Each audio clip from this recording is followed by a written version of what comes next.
Welcome to today's meeting of the Fire Resilience and Emergency Planning Committee. Please may I remind participants to turn your devices off or put them on silent. Members of the public may like to follow at London Assembly on Twitter and use the hashtag AssemblyFire for this meeting. On the agenda today is a question and answer session from the London Fire Brigade and the Deputy Mayor for Fire and Resilience. However, we have some short items of business first. Can I now ask our clerk, Diane Richards, to confirm any apologies for today's meeting? Thank you, Chairman. No apologies for absence have been received. Assembly members Dr. Sahoda and Bukhari will attend virtually, and we're expecting Assembly Member Cooper to attend virtually any moment as well. Lovely, thank you very much. Can we note the list of offices held by Assembly members and ask if any members have any disclosable pecuniary interest in any specific items listed on the agenda? Thank you. Can we note the membership of the committee as agreed by the London Assembly on the 20th of January 2022? Noted. Thank you. Can we confirm the minutes of the meeting on the 30th of November 2021?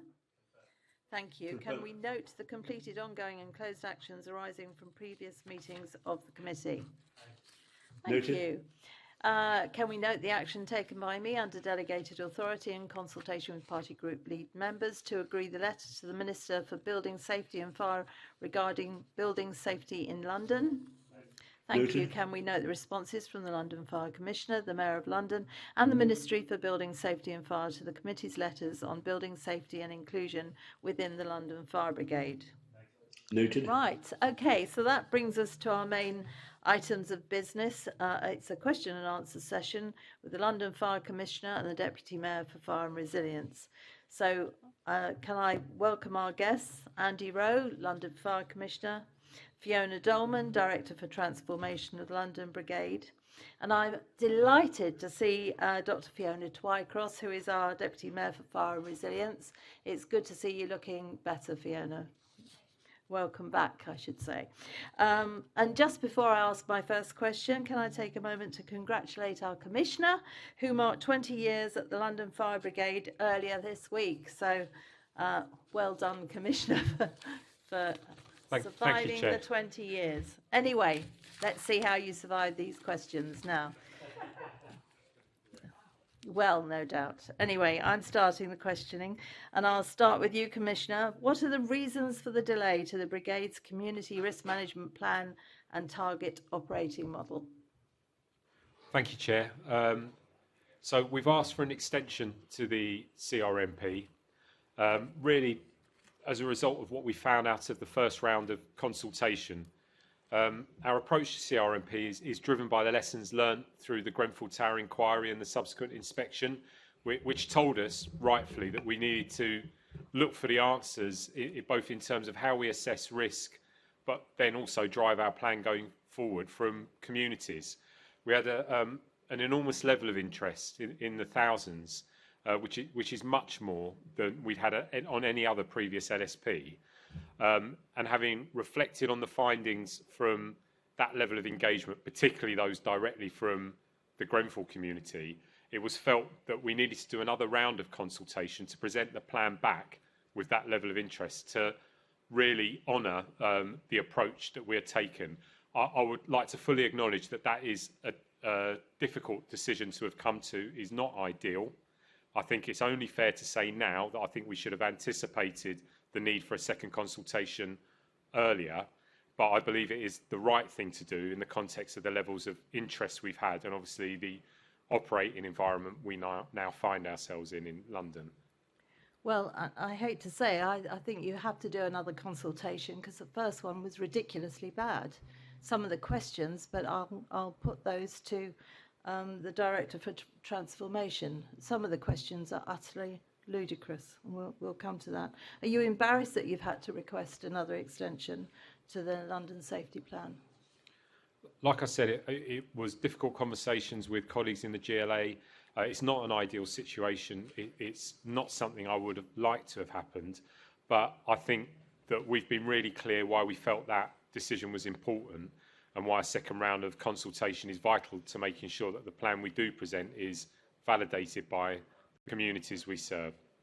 Okay, fair enough, that's your opinion. I think it should have been done properly in the first place, but we will go into that with Ms Dolman. Deputy Mayor, what is your reaction to the Commissioner's request for a further extension to the current London Safety Plan, and how confident are you that the revised timetable will actually be met? I've expressed my support to the Commissioner for this decision.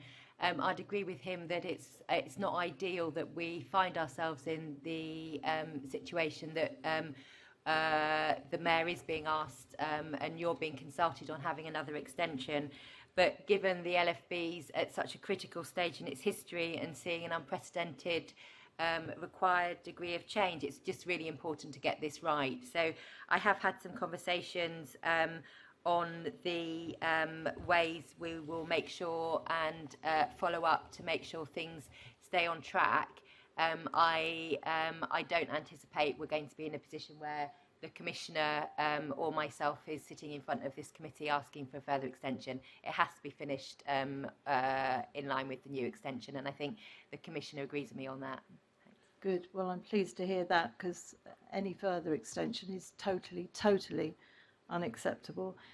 Commissioner, what impact will the delay have on estimated costs? My understanding is that it won't have an impact on the costs that were already laid out for the CRMP. And I think I should kind of point out that in asking for the extension, we've effectively built another stage into the process. So I can completely understand why colleagues on this committee would have a concern about further delay. We had always met the milestones laid out in the plan. What is right to face criticism about is the fact we've effectively built another part of the process in. Having now asked for that and recommended that decision move forward, I would hold my colleagues such as Fiona, who's sitting next to me, Fiona Dolman, to the same kind of progress against delivery that we showed against the original plan, which had met its milestones, but of course, regrettably, we have built another stage to the process in. Okay, Ms Dolman, what was the purpose of the consultation the Brigade undertook on the Community Risk Management Plan in September? What did it achieve, and what were the key findings? Okay, so I'm really struggling to hear you. Okay, no problem, I'll say it again. What was the purpose of the consultation the Brigade undertook on the Community Risk Management Plan in September?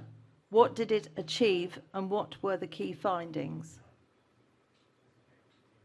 Okay, thank you. Sorry about that. Really struggling with the sound in here.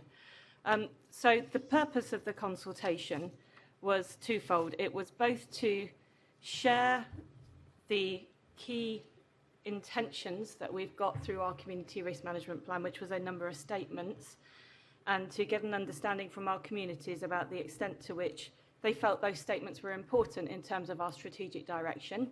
And it was also to consult for the first time in this particular way with Londoners on our assessment of risk. So we felt it was really important to share our draft assessment of risk with them based on our understanding of the risks that London faces. We found through that process, actually, we got quite a lot of information back from communities about the key things that they found to be important. They might have a slightly different emphasis to the emphasis that we might assume. So things, for example, as being concerned about climate change, the impact that that might have on London, just thinking about the floods last summer, thinking about the changes to the built environment and what that means in relation to personal safety, concerns about personal security and being in busy spaces such as train stations, and other place-related risks such as low traffic neighbourhoods and obstacles that might hinder our ability to access to fires, for example. Also concern about occupants, residences occupied by the elderly, whether they're in care homes or in private housing.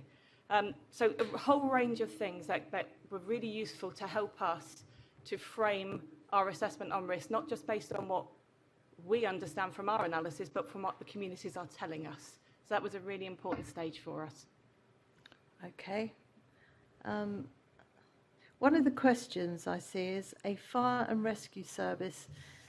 Is it important that a fire and rescue service is delivered by the right people, with the right skills, to the highest standard? Was that actually a question?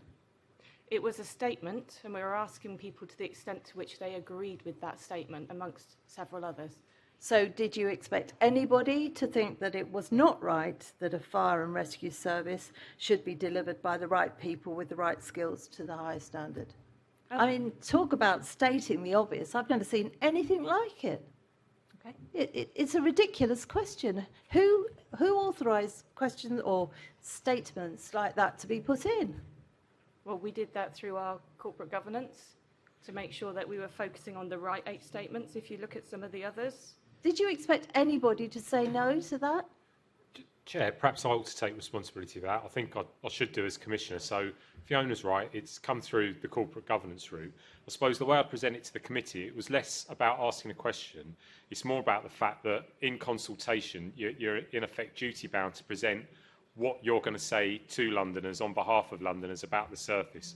So it's about sense-checking all of the primary strategic statements as we saw then. So you're not wrong. I think presented the way you've just said it, it sounds like a very obvious question that you wouldn't expect a different answer to. But in a way, it's about sense-checking with the communities that our intent, our strategic priority, which if you think again about the specific criticism from Grenfell, which was that we didn't always have people trained to the right level, that we weren't always professional, and that we didn't have people necessarily in the right space to lead and make decisions.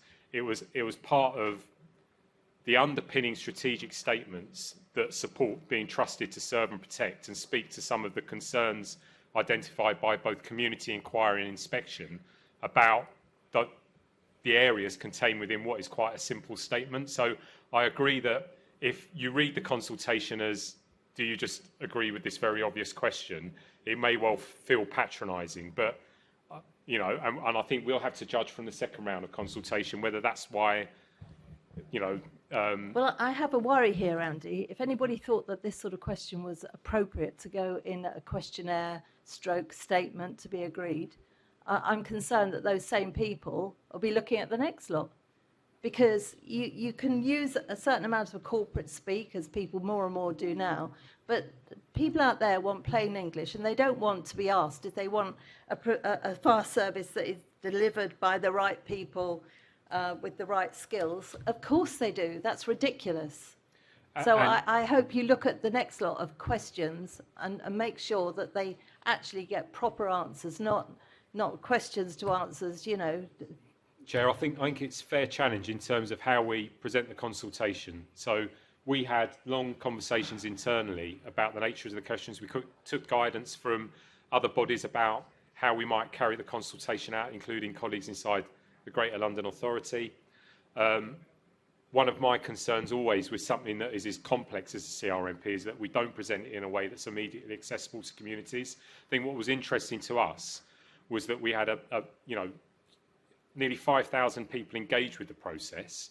Not all of them finished that engagement. So I think there probably is a question about how we reframe the second consultation, learn the lessons from the first, which is fair challenge. And I hear your point, and we will have to take that forward. Okay, so you talk about engagement, and there were, I've forgotten, was it 500, 900 responses? We had, I think it was close, you have to give me the exact number, Fiona, if I get this wrong, close to 800 detailed written responses, over 5,000 people taking part in the process and getting part way through to different stages. As in clicking on things, as in Facebook. Yes, but getting... Yeah, but you know what the firefighters are. They're interested in things like that. That could have just been firefighters forever clicking on things.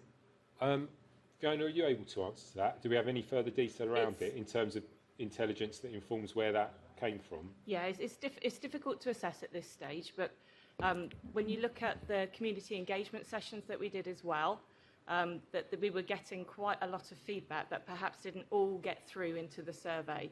So we're looking at the ways in which we can extend our consultation. The consultation will be on the draft document rather than a series of questions when we go to the second round of consultation. So that will have a different response anyway. But we will look at the different ways in which we can help as many people to engage. But we're fairly confident it was communities as well as firefighters. I think we'd be much better off with a CRmP in place as opposed to this sort of nonsense going on. Do the responses from participants to this consultation indicate understanding of and engagement with the questions being asked? I think they do, yes, generally, which is why we think we need to do a second round of consultation to unpick some of the detail, because what it revealed, and it's been revealed actually particularly in our communication with the Grenfell community, so the stuff I've done, but more importantly, our community engagement team who led on the majority of the face-to-face engagement. And again, I would like to say we did more proactive face-to-face community engagement in focus groups than has ever been done previously in the construct of a CRMP. What we found actually was we were challenged in a way we hadn't seen before. We had different views expressed to us about how visible we were, the value of our service, residents' real concerns that's made perhaps some of the orthodoxies the service has held in the past and perhaps led to some of the criticism within the inquiry and inspection really being highlighted for us, played back to us by the communities. So I think that part of consultation was certainly extremely successful in the sense that it told us that we couldn't rely on any previously held assumptions about what communities thought of us. But I think your challenge is fair, Chair, that we need to look at all the channels of approach and consultation. I think we had a really good level of engagement, even if some of it was internal compared to the past, but clearly it wasn't engaging enough in the digital space to get the follow-through that we would want. And I think we're duty-bound because of the very detailed responses from some of the most important stakeholders out in communities to go back and sense-check that again. So whose idea was it to more or less put statements out to be yes, no, or maybe, or whatever, as opposed to a draft document? I'm going to let Fiona answer the detail of this in a minute, but it's about the principles of CRMP. So, no, one of we've read the briefing. I'm so cross about the actual questions, and I don't know how they got through. Well, I'm going to take responsibility for that, Chair, because I think it's about a different approach to CRMP, which is not to present a document which is effectively a fait accompli, our thoughts to communities, but is rather sense-checking in the first place, the basic understanding of our service as a concept. Because what Grenfell has shown us is that all the myths we told ourselves were not necessarily true, and that where we thought we were reaching people, we weren't. Where we thought we provided a service in totality, it wasn't. So I think I hear the challenge around the nature of the statements, what might feel like an overly simplistic way of presenting them. And I think we have to hear that challenge, Fiona. I think we have to think about how it goes into the second consultation. But the one thing I would both hold responsibility for and stand by is that it would have been a mistake to present a developed plan to communities, because the advice we got from lots of other consulting bodies outside of both London and the GLA was that best practice was to ask questions first before you developed a plan you then validated going back. I think it's fair to say this is a new approach to the brigade. Lessons need to be learned and must be learned from the concerns you've raised along with others. But I'm not sure that I would still have taken a different decision. I would not have wanted to present a developed document and plan at that point, because it would have been to assume what the communities wanted before we had asked them. Commissioner, lessons absolutely have to be learned, and those of us that read through comments on the Grenfell inquiry appreciate that. I think starting by putting out questions such as the one I've read out is certainly not the way to start, but we'll pick up on that in a different section. I'm going to hand over now to Assembly Member Bakari. Thank you, Chair. And I just want to reiterate what Assembly Member Hall has just said about her disappointment over the extension, and considering that the London Fire Brigade has stated its aims to ensure that it provided no further circumstances arise that would prevent this. Can you categorically say there will be no further circumstances that will prevent this from being delayed any further? I think I have to, because I certainly will not be asking for another extension as Commissioner, yes. And I also want to ask, again, just to be specific, what exact lessons have you learned from this experience? Because let's be clear on this, it's not been handled well and it's not been planned well. So I think where I would defend my officers is that I think in taking a completely new concept in the form of going to the communities first, this is the first time it's been done nationally as well. So whilst I think we're absolutely right to be challenged around the fact that we didn't anticipate the need for a second round of consultation early enough, I'm not sure that we've communicated it effectively enough out to our stakeholders, that sight of that and then the need for the decision. The process itself in terms of the CRMP, actually when discussed with national colleagues and discussed with colleagues inside HMIC, is recognised to be an example of what is likely to become best practice in terms of engagement by the fire service with communities. I think the shame of it is that some of that good work has been lost in what I completely acknowledge it is not enough anticipation of the need to do a second round of consultation in a process that was new to us. I can't defend that, I don't seek to defend it, and of course it creates an impression that we haven't considered or planned properly the rest of it, which I don't believe to be the case. In terms of lessons learned around consultation, I think the Chair is right to point out the nature of some of the questions and whether we need to reword, reframe. Obviously, we're going back in a different way, second round anyway. It is with a document and a plan for validation.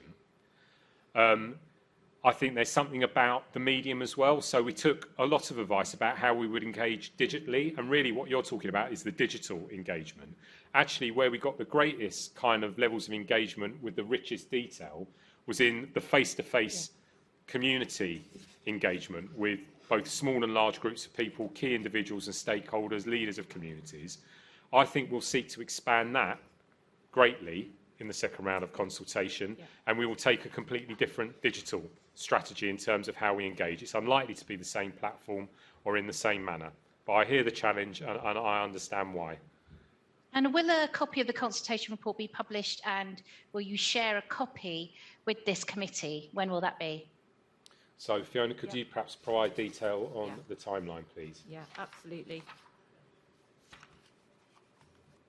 So specifically in terms of the consultation and when the consultation will start, we're looking to run the consultation between June and mid-July. We're looking to have the draft consultation document approved by the Commissioner by mid-April.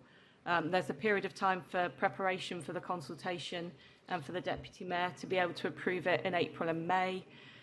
So we're very happy to share with you our work in progress. Obviously, you'll be involved in the consultation process itself, but we're very happy to share with you the work that we're doing on the way to June as well, if that's helpful for you. Thank you. Thank you very much, Chair. Thank you. Assembly Member Clark. Thank you, Chair. Just Fiona Dolman, your microphone is still on, and we have quite a few audio issues in here, so hopefully that's better. Okay, Andy, you've touched on a bit of this, but the Fire and Rescue National Framework for England says that an integrated risk management plan must, quote, reflect effective consultation throughout its development and at all review stages with the community, its workforce, and representative bodies and partners. Do you think that the current consultation work on the plan demonstrates this? I think up to this point, yes, because again, if you look at the level of engagement compared to the vast majority of our other IRMPs around the country, the legal requirements in respect to consultation, I think it does meet many of those benchmarks. But I think we should be aspiring to be better in both the National Fire and Rescue Service and in the London Fire Brigade. So I know that there has been a huge amount of engagement, debate in both the formal and informal space that has led up to this point. But and I have to go back and I have to express regret again to the fact that we did not build a second formal stage of consultation in. I hear that challenge. I think it is correct that we asked for the extension, and I think it is, and I have to apologise to the committee. It is regrettable it was not anticipated at an earlier stage in the process and formal requests made at that point. I think that is where we are right to be challenged, and we are right to acknowledge it was an oversight. Okay, thank you for that. And back to you, Fiona Dolman. MOPAC undertakes a similar consultation exercise in developing the police and crime plan. How do you work together to share best practice around effective consultation? So there's work that my team have been doing with MOPAC to share best practice and to share learning from the different processes that they've been undertaking. It's probably fairly early days in terms of those conversations, but that happens through the National Fire Chiefs Council as well in terms of sharing. Thank you. And what steps are you taking to make sure that future consultation on the CRMP is accessible to all Londoners? We're looking at all the different channels that we can use, whether that's face-to-face meetings. We had somewhere in the region of 25 face-to-face sessions with communities this time, whether that's online and making sure that whatever is online is accessible for all. Clearly, we need to think about paper as well, and we need to think about different languages. So we're working through all of that at the moment in preparation. Thanks, that's really important. And finally, have you analysed the demographics of the respondents to ensure that you have a reflective sample of our city?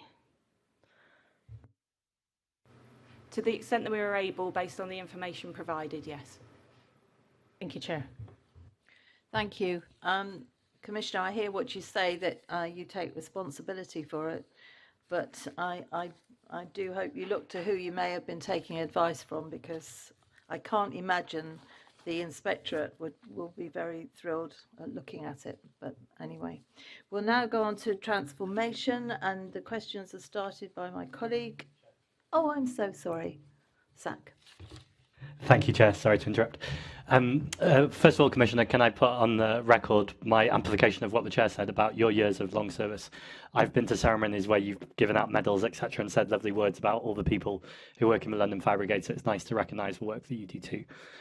I also, while I'm being nice, also want to acknowledge your apology, really, but also to emphasise that I do think it's right that the delays happened rather than rush through with work that isn't quite right. So whilst I appreciate the conversation we're having and I appreciate your apology, I do also think it's a good opportunity to get this plan even better.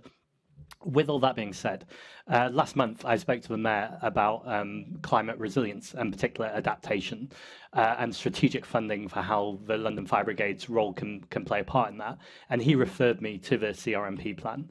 How do you think we can include aspects of this within the plan to make sure that we're facing up to London's climate challenges? So I'm going to let Fiona talk, perhaps if I don't cover it, to the detail around the assessment of risk. But I would see climate alongside built environment, both driven by feedback from our own communities, but our own, fairly kind of data-driven analysis of risk, call data, as probably, along with terrorism, the top 3 risks that face London and Londoners moving forward.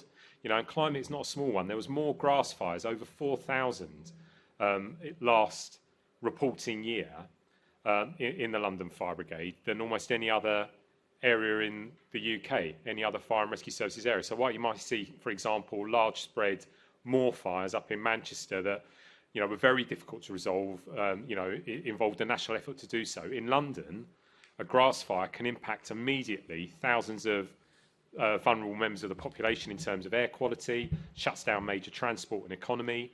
If we think about the volume of calls across 2 weekends last year, the greatest volume of calls we've had in kind of living memory into LFB around flooding that include, very serious calls to life risk because of surface water flooding. We can see that this is an area that presents an increased risk to Londoners, because I think we all acknowledge that climate change is a progressing issue.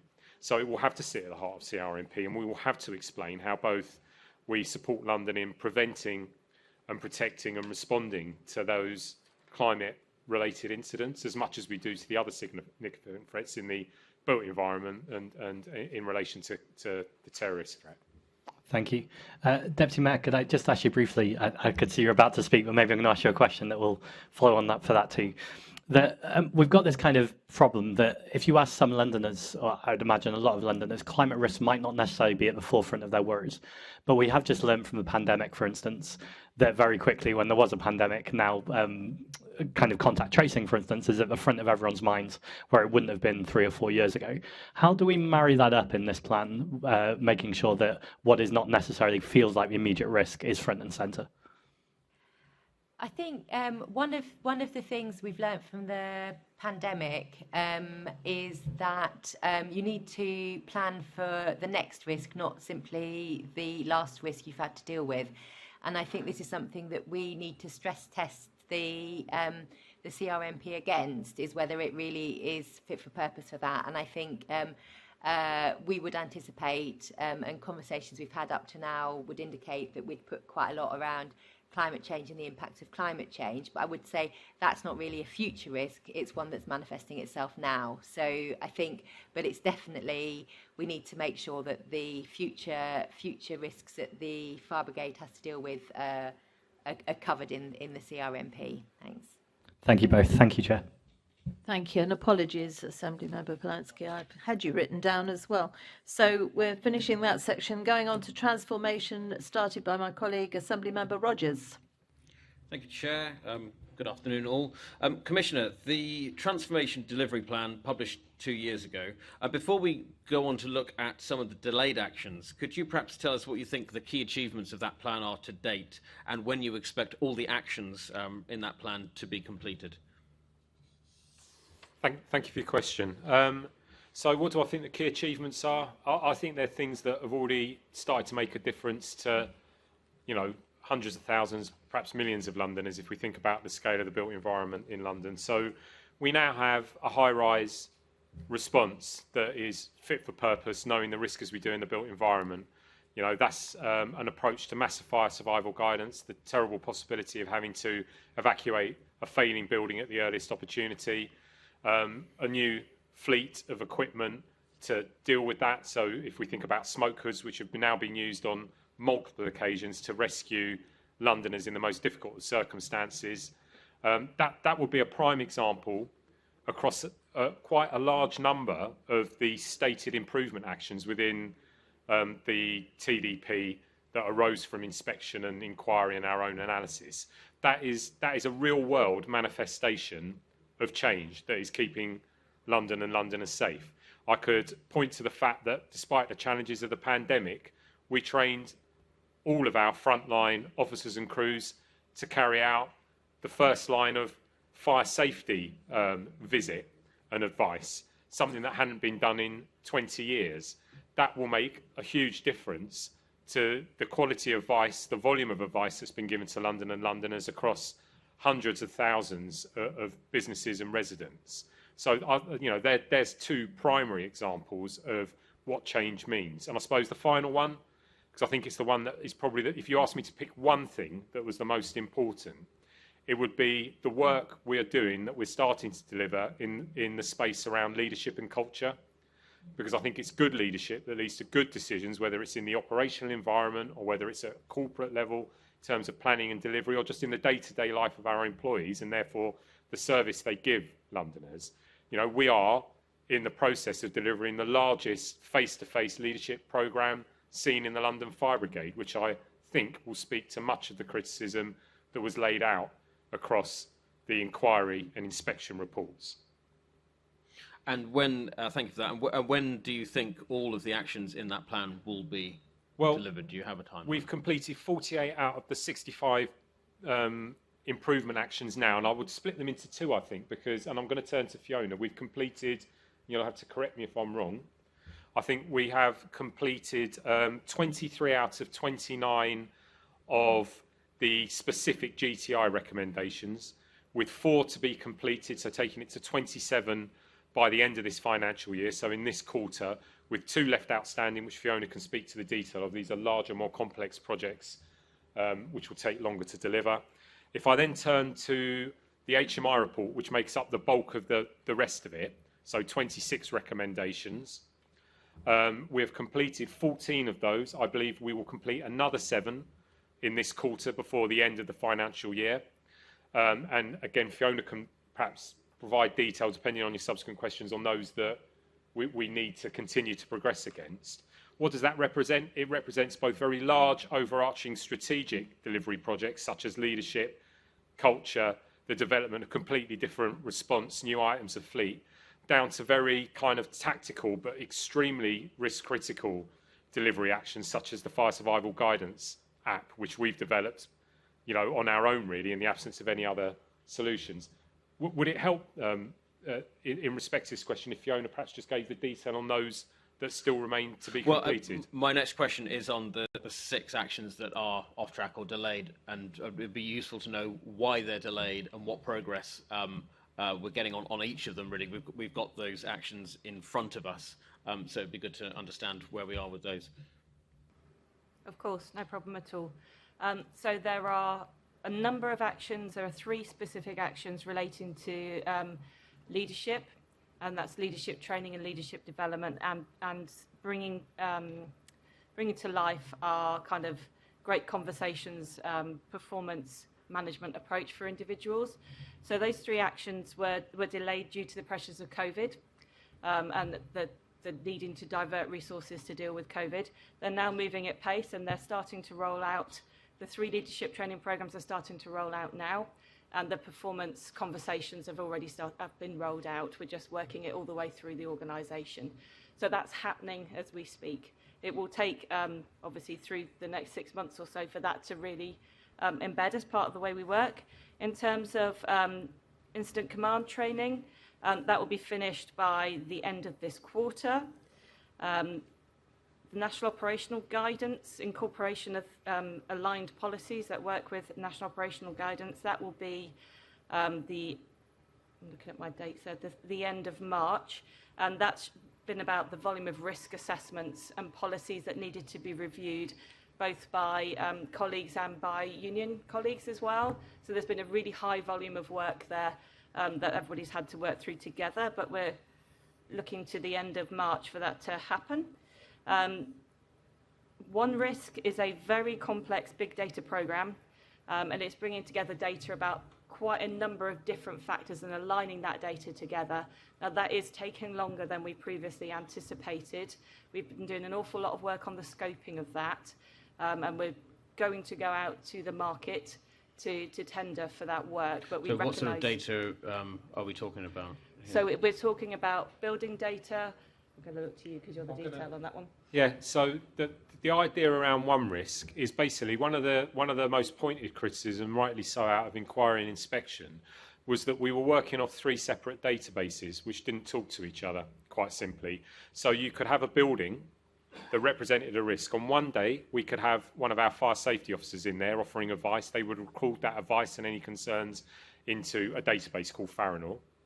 Then the next day, you could have a crew of firefighters in there doing some home fire safety visits, so working amongst the community. They would record that on the home fire safety visit database. They could also find a risk, unrelated, perhaps not fire safety, but rooted in the community. That would be stored on that database. And then the day after that, a different watch on the same station might go and carry out what we would call a 7.2D visit, so going there to plan for the possible response and to write a plan, a contingency plan for that. And they too might find some issues. So you would have different bits of risk information about the same building with the same residents in 3 different databases, and those databases do not communicate to each other. So we're in the process now, we've got in the interim of this, processes that ensure those databases do work with each other, and all parties are now sharing information to ensure that we know the different points of contact into one building by any one part of LFB. But really, to make best use of emerging cloud technology, technology in respect to big data, really, we want a single database of London buildings where we have visited them so that we can pull up a single entry and see what LFB's activities have been in that building. Because, again, bringing it back to kind of a personal example, I stood in the inquiry nearly 4 years ago now, and was confronted with the fact that we had a tactical plan that referred to a building that was 20 floors high when it was 24 floors, that we had separately visited it to both put up smoke alarms, but also to give fire safety advice, and that no one visit was aware of the other, and that, of course, was Grenfell Tower. Inexcusable. So we've got to get it right. It's complex because it doesn't exist anywhere else in the country either. We have more building stock than anywhere else in the country. At some point, we may talk about medium-rise buildings today. We're likely to go back out and look at those in some way. And I think the Secretary of State, Michael Gove, is absolutely right that we need to, and we're going to. We've got 95,000 of those in London, which is about 75% of the national stock of buildings between 11 and 18 metres. We have millions of buildings that will go on that database in London. So it's a complex bit of work. And we need to work with technology that's changing as well. So what we originally thought we might do with it, when they started thinking about this nearly 2 years ago, might actually evolve because of what's available technology-wise. But we do need to deliver, because we can't have 3 separate forms of information. I'm clear on that. Yeah, sorry, Deputy Mayor. I see you indicated. Apologies, it's much harder to indicate at this distance. I just wanted to mention another aspect of the transformation policy that to me is one of the most significant changes that's being made that makes my job easier, and I hope will make your job easier in terms of the assurance you seek from the brigade as well. So there's been new assurance processes adopted which ensure that the brigade can identify necessary improvements and make sure that those changes that we're being told about are actually making the difference that they're intended to do. So, for example, there's a new audit committee, an independent operation assurance advisor, and I undertake a number of deep dive sessions. And I think that it might not sound like the most exciting part of a transformation process, but making sure, and Fiona and her team have done a huge amount of work on this, making sure that the business practices that the brigade adopt are fit for purpose and reflect best practice in the 21st century will actually make all of our jobs easier and make sure that we know that the transformation that we're being told has happened has actually happened and is making the difference it's intended to. Thank you. Yes, but I guess governance structures like that are only as good as the information that's put into them. So that's the key as well, isn't it? Making sure that they get the right and accurate information. No, absolutely. But I think because there's a range of assurance processes and part of the assurance system, not just one route.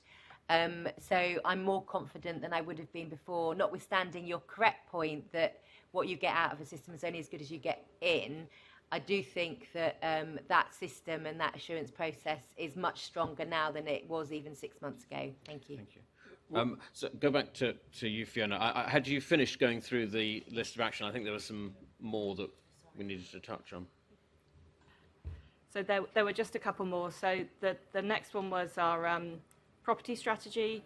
So that's just waiting to align with the CRMP. So we make sure they're both focused in the same way and strategically aligned. And then our work on marauding terrorist attack and training there is just pending ballot with our unions at the moment in terms of the training and the activity. pending what with the unions? I didn't hear that. A ballot is currently underway, which closes on the 7th of February. And what are you balloting? We're balloting for? as to the response because it represents potentially a change in conditions from the perspective of the union. In the response we provide to counter-terror response, so a response to terrorist incidents, which will mean that if, as we hope, the ballot is favourable, you'll see every single frontline firefighter supplied with the right protective equipment, trained to the right degree to provide what is currently deemed a specialist response in the kind of national framework for counter-terror response. So what that will mean is every single London firefighter is trained to what we would call level 2 response, which is being able to respond to the highest threat incidents, going into the warm zone directly behind armed police colleagues to do the most difficult and kind of dangerous treatment of and evacuation of casualties at that point. So a very significant step forward if we get the right result on the ballot, because this is something that has not been resolved in well over a decade. You know, we rely on good specialist teams, and frankly, as we've seen repeated incidents before in London, firefighters doing the job we need them to do on behalf of London, but doing it in a way that I would like to see delivered safer and better trained.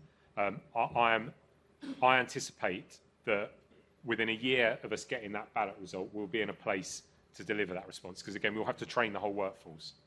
Have the FBU indicated a preference? Yes, the fact that we've even proceeded to a ballot means that they've had to, they wouldn't go to a ballot unless they had recommended it to their members. So they have recommended that to their members. Okay, thank you. Final question from me, again, to Fiona. There are 3 actions which have been closed. Could you explain which those actions are, why they've been closed, and actually, I guess, what closed means in this context?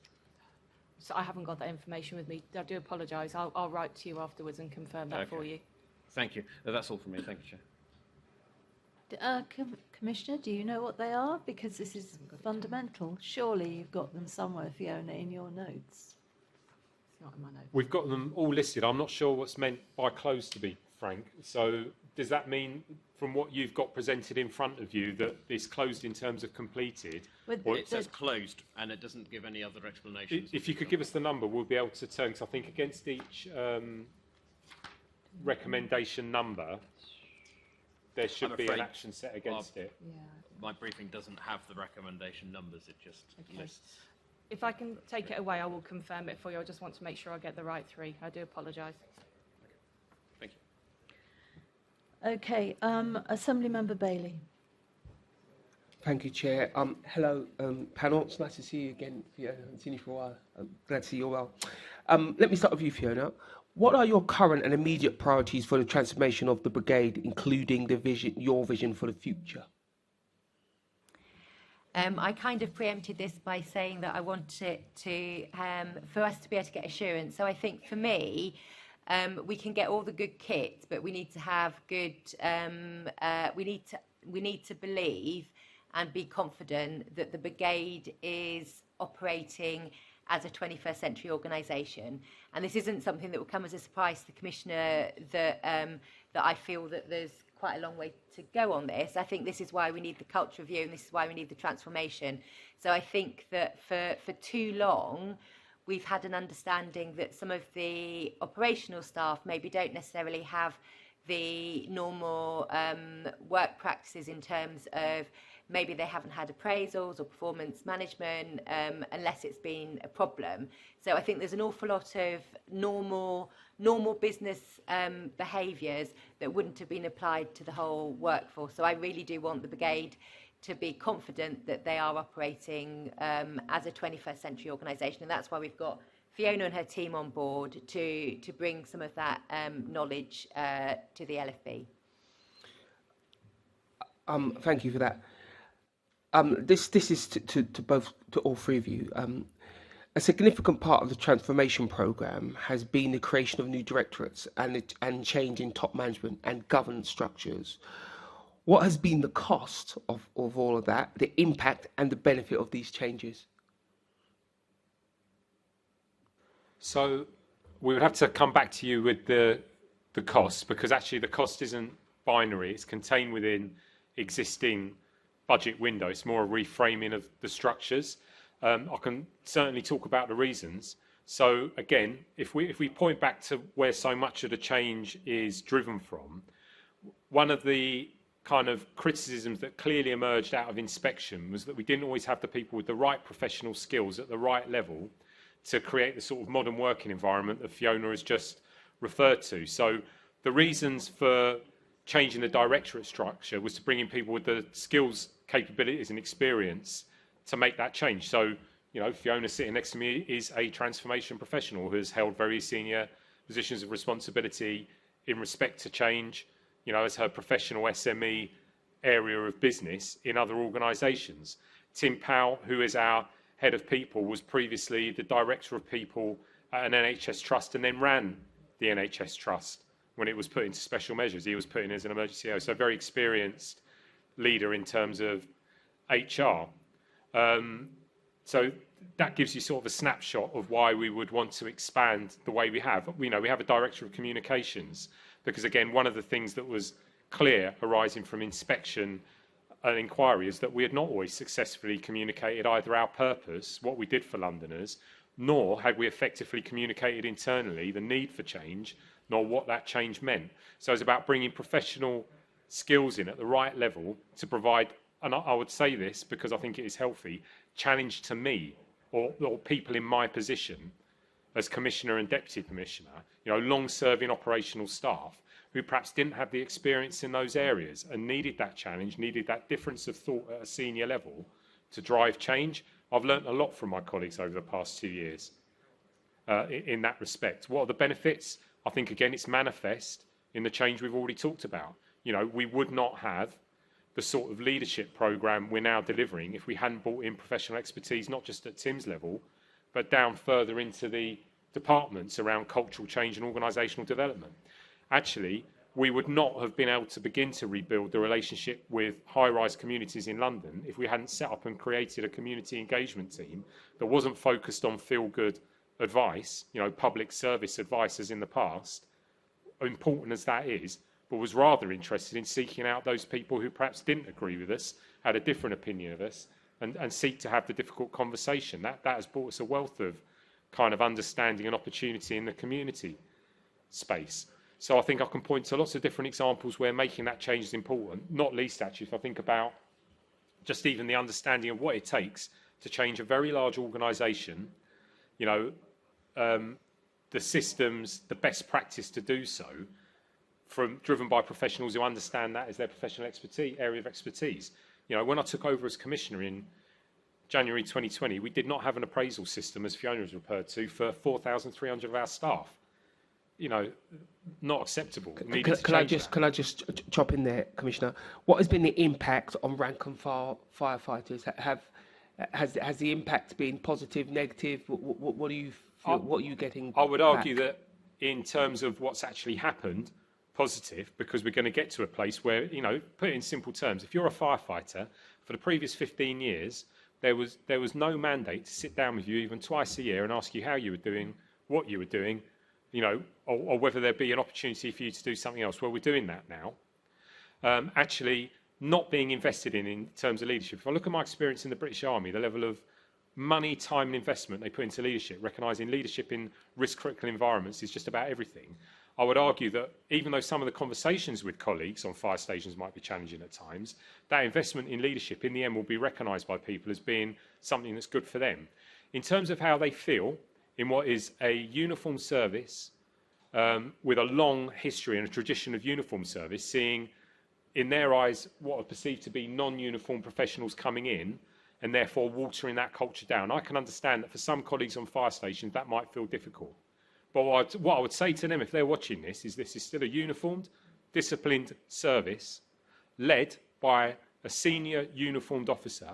It is my pride, as you've heard, to serve in the London Fire Brigade over 20 years, and I believe the skills, professionalism and capabilities that my colleagues have brought to the London Fire Brigade will be felt by all and actually enhances our ability to maintain our reputation and that proud history. To Fiona on Dolman, in your role as leading transformation, how far along that process are you, and how well do you think rank and file firefighters are taking to the process? Are they embracing it? Are they fighting against it? You know, how much more do you think you need to do?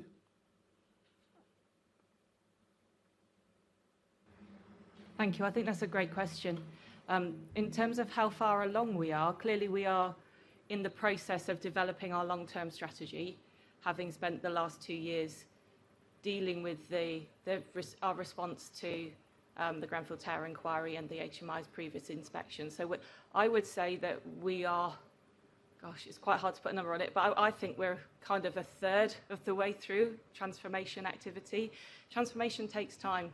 Nobody wants to hear that, but it takes time. To change the culture of an organisation takes time. So I think we're about a third of the way along. I think setting out our principles and our strategy through our CRMP, building our programmes of work to deliver to make sure that our service is as close to our communities as possible and is locally embedded with really, really strong local relationships is going to be critical to that change and to how communities feel about us. How firefighters feel about that, how frontline staff, frontline colleagues feel about that is the whole spectrum. Some people are excited for the future. Some people are concerned and possibly afraid of what change might mean for them personally and what it might mean for their role. So we've got the whole spectrum there, and we're working with the teams across the organisation to help people come on that journey with us, because it will be different experience for every individual. Okay, thank you. Back to you, Chair. Thank you.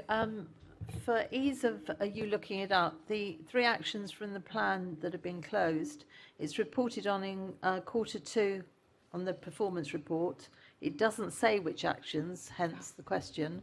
It just that availability has been closed to avoid duplication of reporting. That's why we wanted to know what those 3 were. So perhaps you'll get back to us on that. We'll now go to Assembly Member Ahmed. Thank you very much. Online, I think. Oh, no, you're there. Beg your pardon. Thank you very much, Chair. Commissioner, can I add my congratulations to completing your 20 years as well? My question is about money. The Brigade forecast that it will draw £1.1 million more from earmarked reserves on the Transformation Delivery Plan than was budgeted for. Can you explain the reasons for this overspend, and are you looking at making savings in future to cease the drawdown on reserves?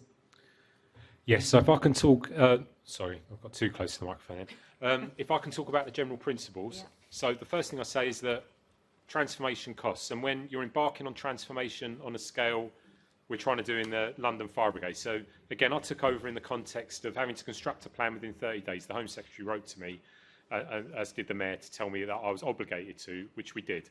At that point, we were very much at the start of a journey of understanding what change even meant. You know, we had 66 effectively statutory recommendations laid against us. At that point, it was very difficult, actually, to understand the full cost envelope of what that transformation might be. So the early estimates around what transformation might cost were that, you know, and they were best kind of estimate in terms of sound financial planning.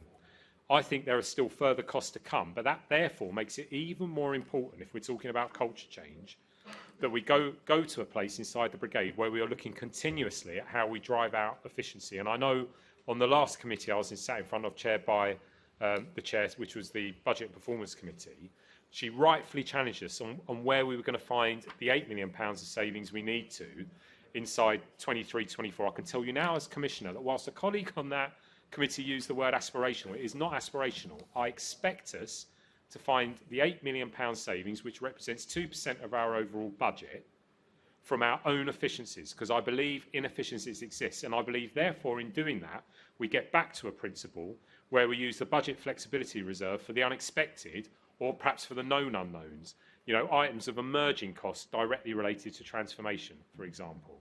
So if we could perhaps, are you able to provide detail around the 1.1? Just having a look for that. The key things that we've spent the transformation reserve on are things such as the incident command team and improving our operational assurance,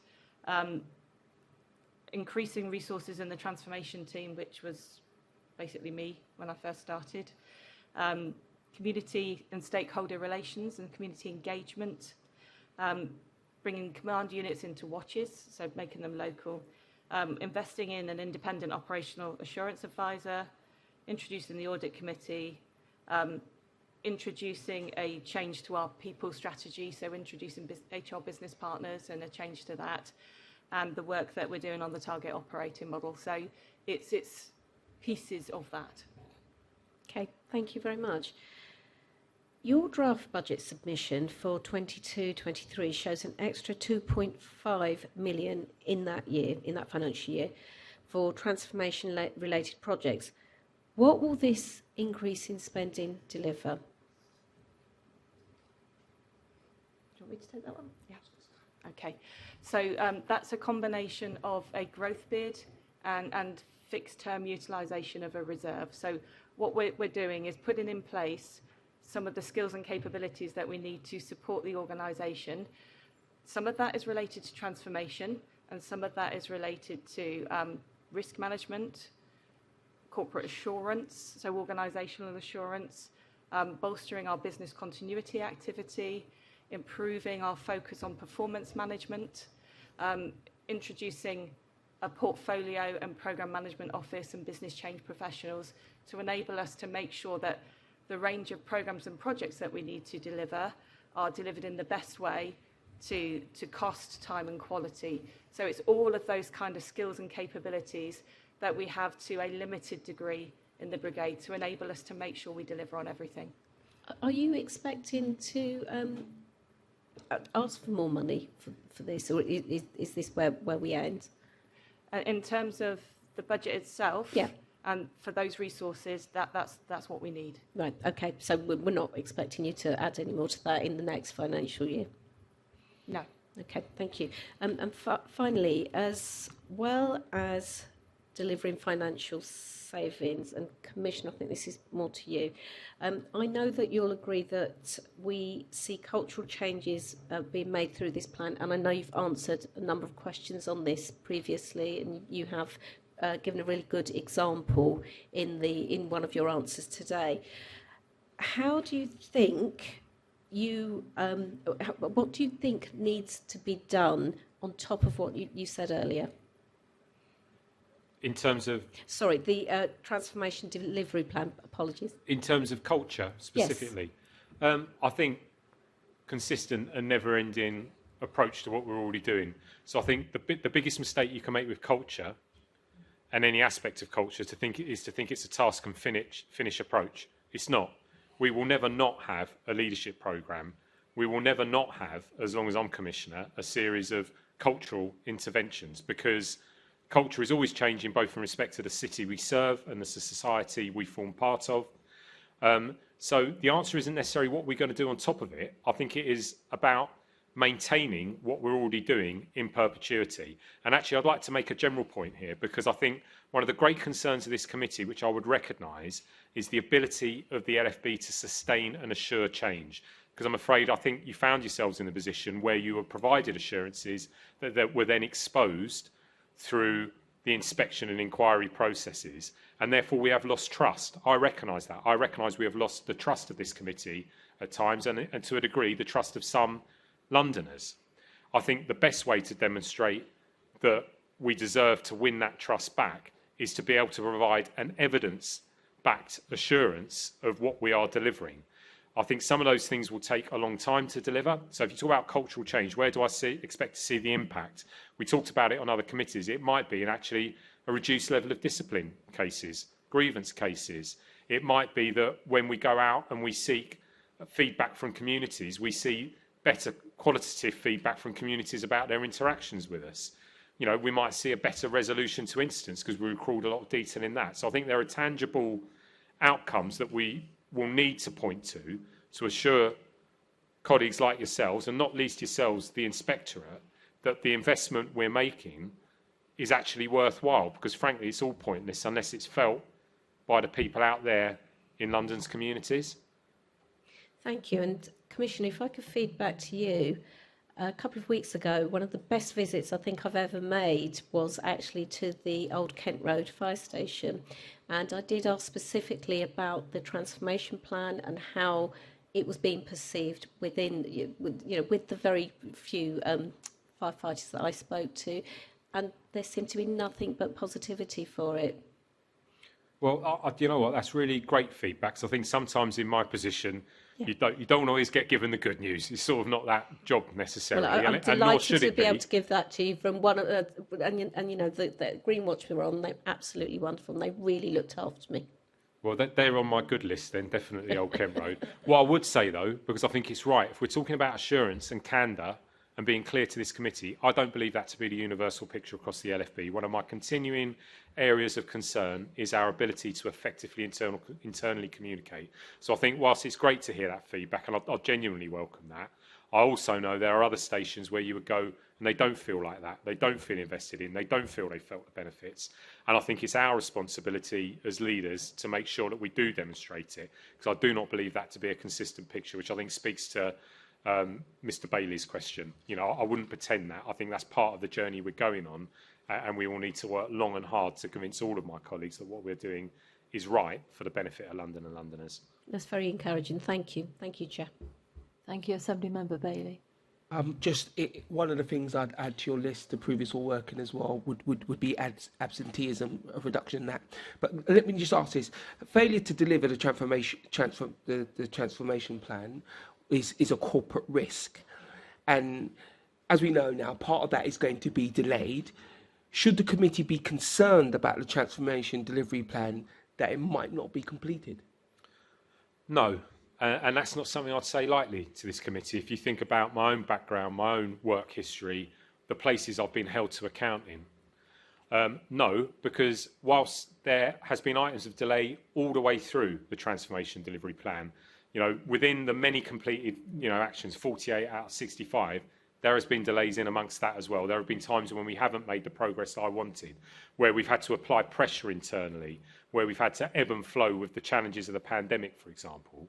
No, as I sit here as Commissioner, we will deliver that plan.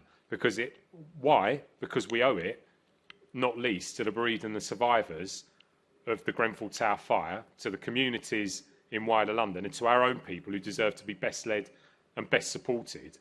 And I think the progress we have made, sometimes in very difficult times through the COVID pandemic, is proof that we will do, that whilst we don't always get everything right, whilst there is sometimes delay that I myself find unacceptable, it doesn't mean we're just going to give up on it. We will keep going until that is done. That is my personal promise as Commissioner to London and Londoners, and particularly the people of the Lancaster West community. Were you indicating, Deputy Mayor? I did, Assembly Member, and one of the things I wanted to say was, I mean, I get regular updates on the transformation programme and the plans that are in place and the actions that the brigade are taking. I'd say that what I don't want to see is a final point at which the transformation work is sort of signed off and everybody says, well, we've done that, and park it, because then you get into a situation where the organisation sort of rests on its laurels, doesn't sort of continually make sure that it is renewing itself in terms of making sure that it's fit for purpose, that it's serving the communities, that staff are supported and so forth. So I'm not expecting to see a final document where it all says all done and sort of put it on the shelf. It's got to be a continual process, and then that's part of the transformation process itself, is that you don't have a sort of static state where everything's done and dusted and you sort of move on and you've done transformation. It's got to be continual. Thank you. Chair, will I be able to come in just very briefly on that? Very briefly. Yep, promise. All commissioners have fears. One of my greatest is really that I will end up in a place where predecessors have found themselves, where great energy was put into something of critical importance. For example, I was a station commander at the point the Lackanal fire occurred, and a huge amount of energy and change was pumped into the organisation at that point. But I think it's fair to acknowledge that if you look at, again, inspection and inquiry, that change was not always sustained in the areas it should have been. That drives fear in me because of the experience I've had inside those inquiries and inspections, and because of the consequences of that. So I don't really like business speak myself particularly, but continuous improvement has to become the practice inside the London Fire Brigade, which is change is perpetual when you're serving a city like this. How we translate that, taking your earlier question, Chair, which was right, and communicate that in a simple way so that staff understand that they shouldn't ever expect it to be task and finish. We're always in the business of change. That's great to hear, Commissioner, but we also need to get to a point where there's enough change to make an impact to the ordinary Londoner.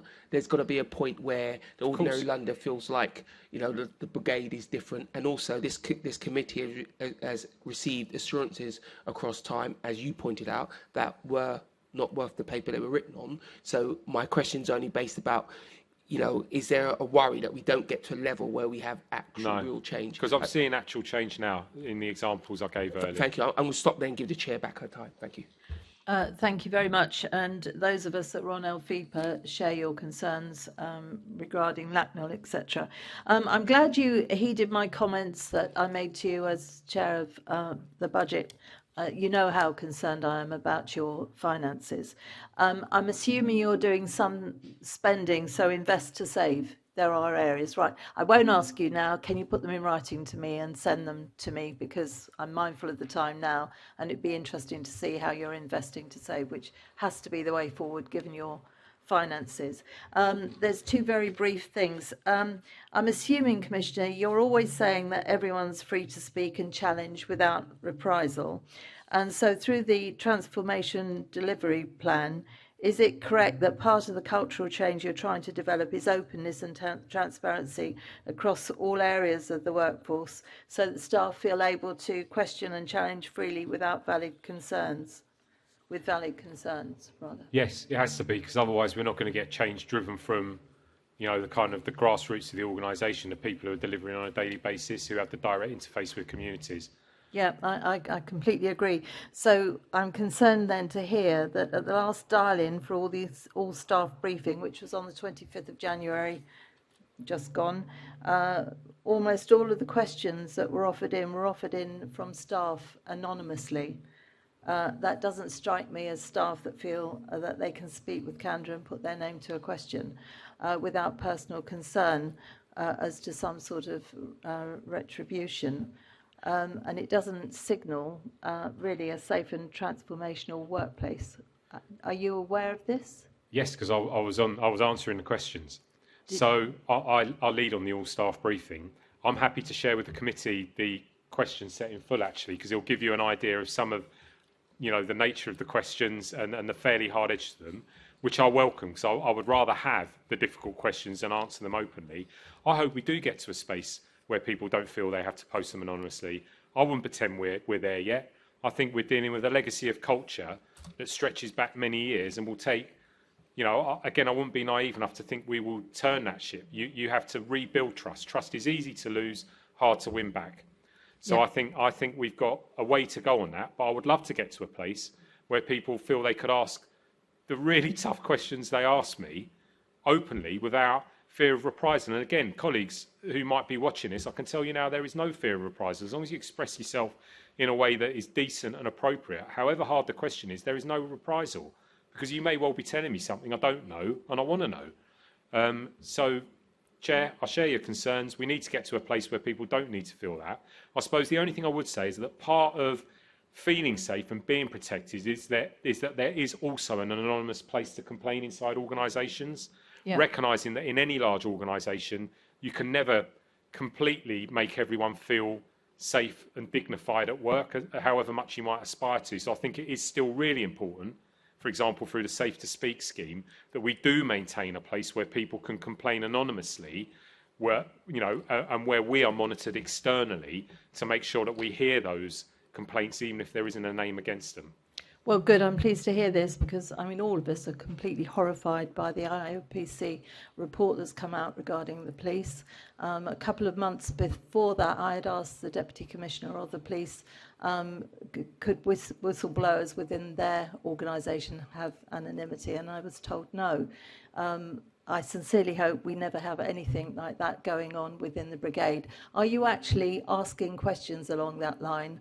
Because we're all horrified that this has come from the police. I would be equally as horrified if I thought anything like this was going on in the London Fire Brigade.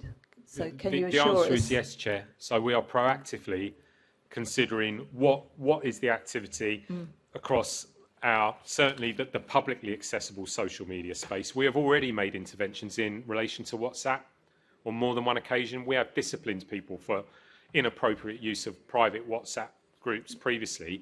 I think it is a serious ongoing problem across many organisations, but it's one we're engaged with, and it's certainly one that I expect Nazir Afzal to address head on as part of the culture review.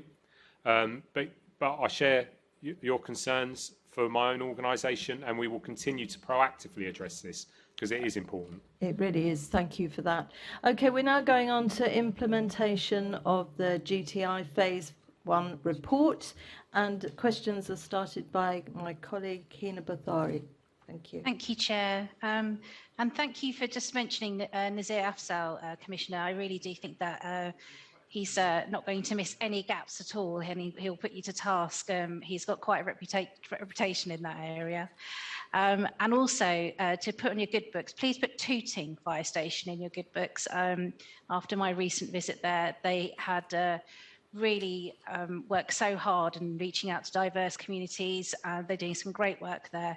So if you can put that in your good list too, I'd really appreciate it. Always a pleasure to add someone to the good list, yes, of course. And also, congratulations as well. After 20 years of experience, I'm sure you're going to be able to answer the next set of questions I have for you, which are quite technical. The first one is, have recommendations 25 investigate the use of a direct communication link between the control room and the Bridgehead, and recommendation 17, develop systems to display fire survival guidance information at the Bridgehead and in command units, which were due to be implemented by January 2022, now been completed? They will be, because it's a fundamental part of the recommendations. In fact, it cuts to the heart of some of the issues that arose out of Grenfell. So the FSG app is complete, signed off. Our issue is with the interface with third-party equipment, so the vision system, which is the widely used mobilising system for many fire and rescue services. So the issue is not the piece that LFB has developed, but actually, I'm afraid, the Capita-run system, and we're working with them to make sure that those issues are ironed out. That's where that delay is. In terms of the direct communication between Bridgehead and control. That's already in operation, regardless of the app. And we've seen that play out in fires like New Providence Wharf, where you have an officer, in digital airwave communication directly back into control to deliver against that recommendation. But we can't complete both until really we've got that app up and running.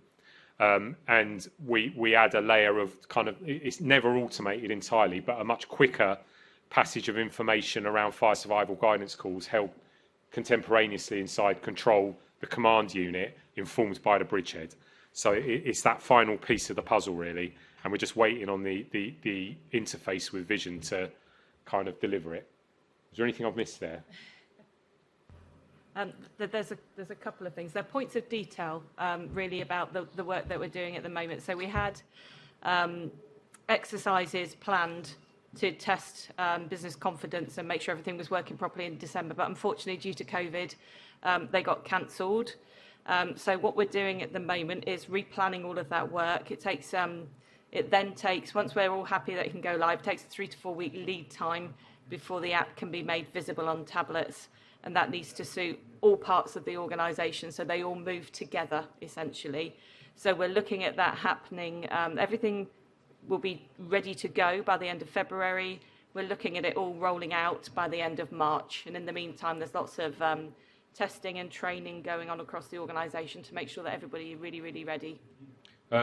Fiona's just made a good point to me, actually, which is we really should invite the committee to come and have a look. I think we're already making invites, unless I'm wrong, to the committee to come and look at high-rise exercise in which we incorporate that. But I think it would really benefit, as we near completion on the majority of the recommendations, to give you the opportunity to see it all joined up from control through to delivery onto the incident ground. And that might have to happen across more than one visit, but you probably need to see all the different parts of the systems working, the 3 different policies, the communication approach, because you have to see it in the round to understand the level of change that's been brought to bear against those recommendations. We're going on the 16th of March. Sorry. Yeah, you can see by the way I'm nodding my head going, yes, I'm very excited by that. Looking forward to that.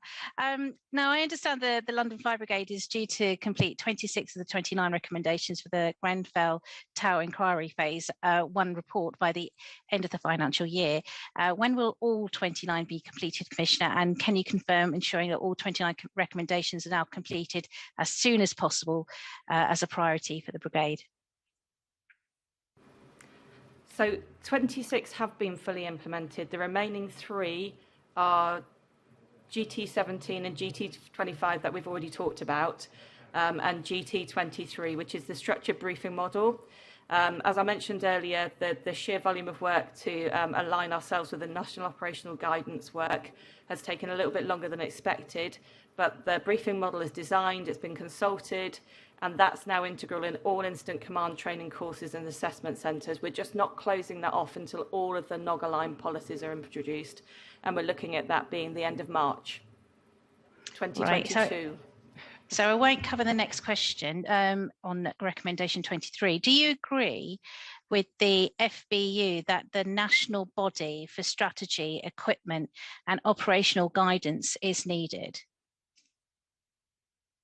So I think the best answer to this is I would respectfully ask the committee to consider that question in light of what emerges from the white paper on reform in the National Fire Service. It's mentioned in Michael Gove's white paper around levelling up. There it refers to matters of governance and fire services.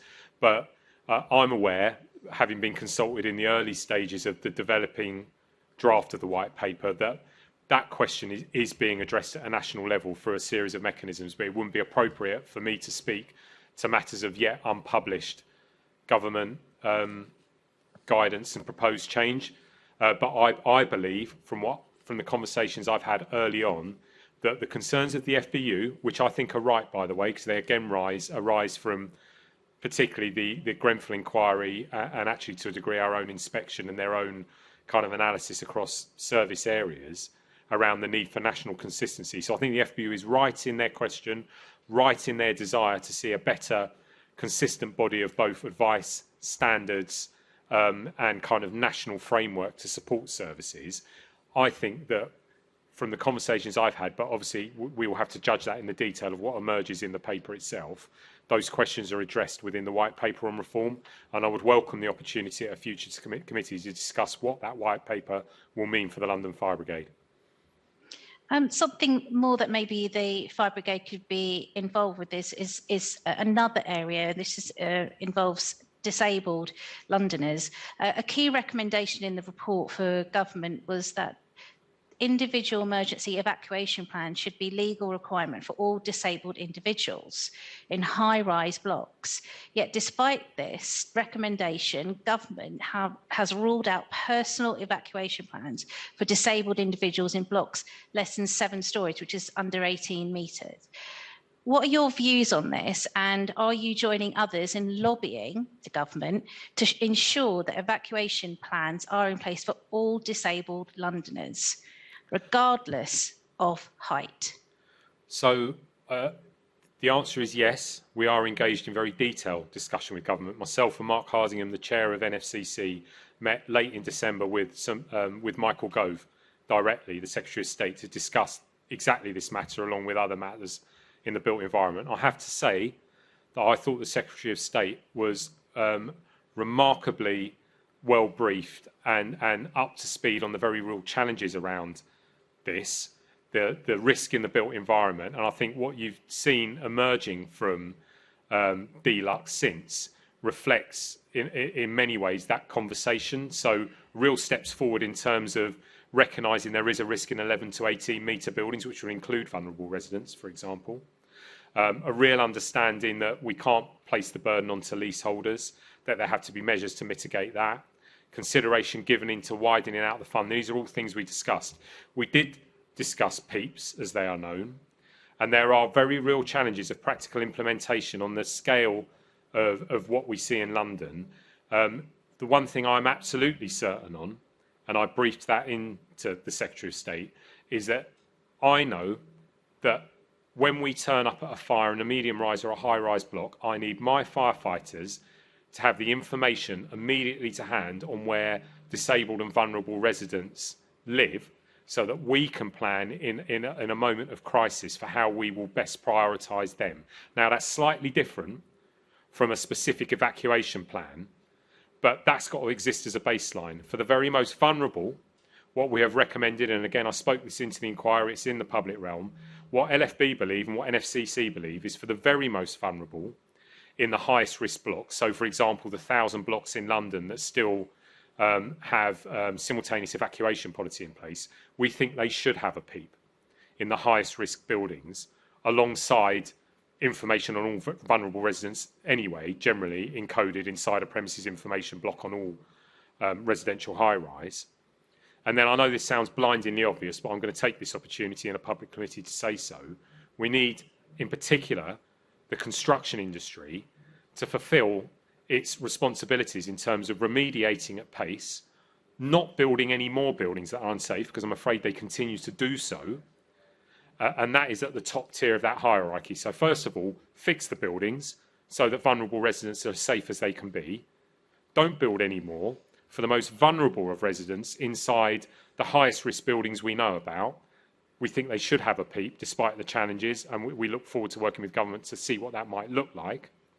And then at base level, regardless of the risk of the block, if you're in a high-rise block, if you're a vulnerable resident, you know, we should have access to the information that says where you are, and we're working with colleagues in government as to how that is practically implemented.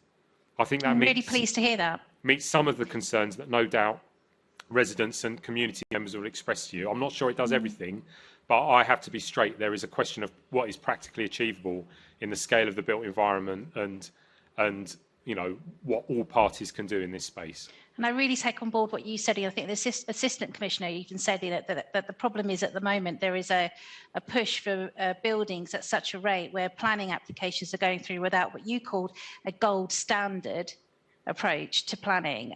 With all of this in regards, so you definitely have our support there to ensure and continue that lobbying of government to make sure that, you know, we have safe buildings. Thank you very much, Commissioner, and thank you, Chair. Thank you. I'm very happy to write on behalf of the committee and lobby the government also on this. I've always said it, the disabled Londoners should be looked after far more and in far more areas. So if the committee's happy with that, I'll write such a letter. The next set of questions are from Assembly Member Cooper, who is online.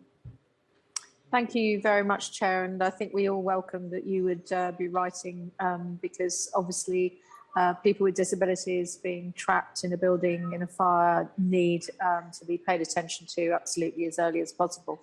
I'm going to start with a question which I want to address to the Deputy Mayor for fire resilience and emergency planning. And these are not my words, but this is a quote from a QC who was speaking to the Grenfell Tower inquiry. And the QC said that in their view, the brigade is not listening, not learning, not reflecting on their failings and not willing to change. And I just would like you to reflect on those words, why the QC said that and where are we now? Thank you. I can't speak for the QC himself, but what I can say is that the LFB has accepted every recommendation that was made to it by the Grenfell Tower inquiry and has put in place a plan to deliver them. And I think you can hear from what the Commissioner said, his personal passion behind driving things forward and making sure he's open to criticism and open to change. I receive regular reports on progress, and the Mayor publishes his monthly progress report, which if members of this committee don't receive, please let us know and make sure you get added to the list. And I also understand that the LFB is talking to journalists about some of the incorrect reporting in this area. Thank you. I'm inclined to feel that the words are too strong myself. We've just heard from Assembly Member Ahmad and also from Assembly Member Bukhari that they've recently visited fire stations, and I myself regularly visit stations, and my feeling is that there is a willingness to change. So I think the words are somewhat harsh. I'm not saying that change is finished or more change is not needed. And listening to the Commissioner talking today and also yourself, Deputy Mayor, I think we all know that the brigade is on a journey and needs to go further on that journey. But I did want to put that quote to you. I'd like to ask both yourself, Deputy Mayor, and also then perhaps the Commissioner briefly, what's your reaction to the government announcement that developers are going to be requested to fund the remedial works to unsafe cladding? I mean, obviously, I think, Michael Gove coming in as the new Secretary of State has already seen some changes, but I'd be interested to know what you feel about that specific element of one of his changes. Thank you. I think it's very welcome that developers are being asked to cover some of the costs of remediation. I'll just put it at that. I think we need to make sure we do what we can to make sure it works, so that the scandal of people having to pay for developers' mistakes ends. Thank you. As briefly as possible then, thank you for the question. I think it's a very significant step forward, but I think that all parties need to do more in this space and will continue to need to do more in this space until we resolve what I think is a national scandal, frankly. Thank you, Commissioner. And obviously one of the things, if you like, that's missing from the announcement, which I think is extremely welcome and is definitely a very big stride in the right direction, not a step astride, but we do know that there's a lot of non-cladding issues that have been uncovered. Cladding is merely one of the issues that arose from Grenfell, and as we've done this big examination of buildings, for example, something that this Assembly had already looked at through its examination of what happened at Larkanel House, and compartmentalisation or lack of it, problems with the fire lifts at Grenfell, the dry risers and so on and so forth.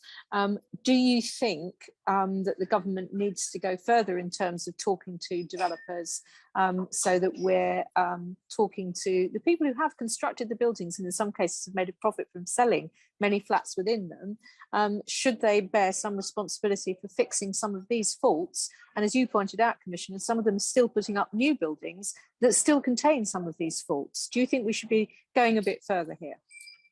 I think, again, giving Michael Gove due credit, I think that he is not finished with this, is what I would say. And I think it's for the Secretary of State to communicate where he is likely to go with this. But the sense I got when I spoke to him that he was not done with this, that this was the first step in tackling some very difficult and long created issues.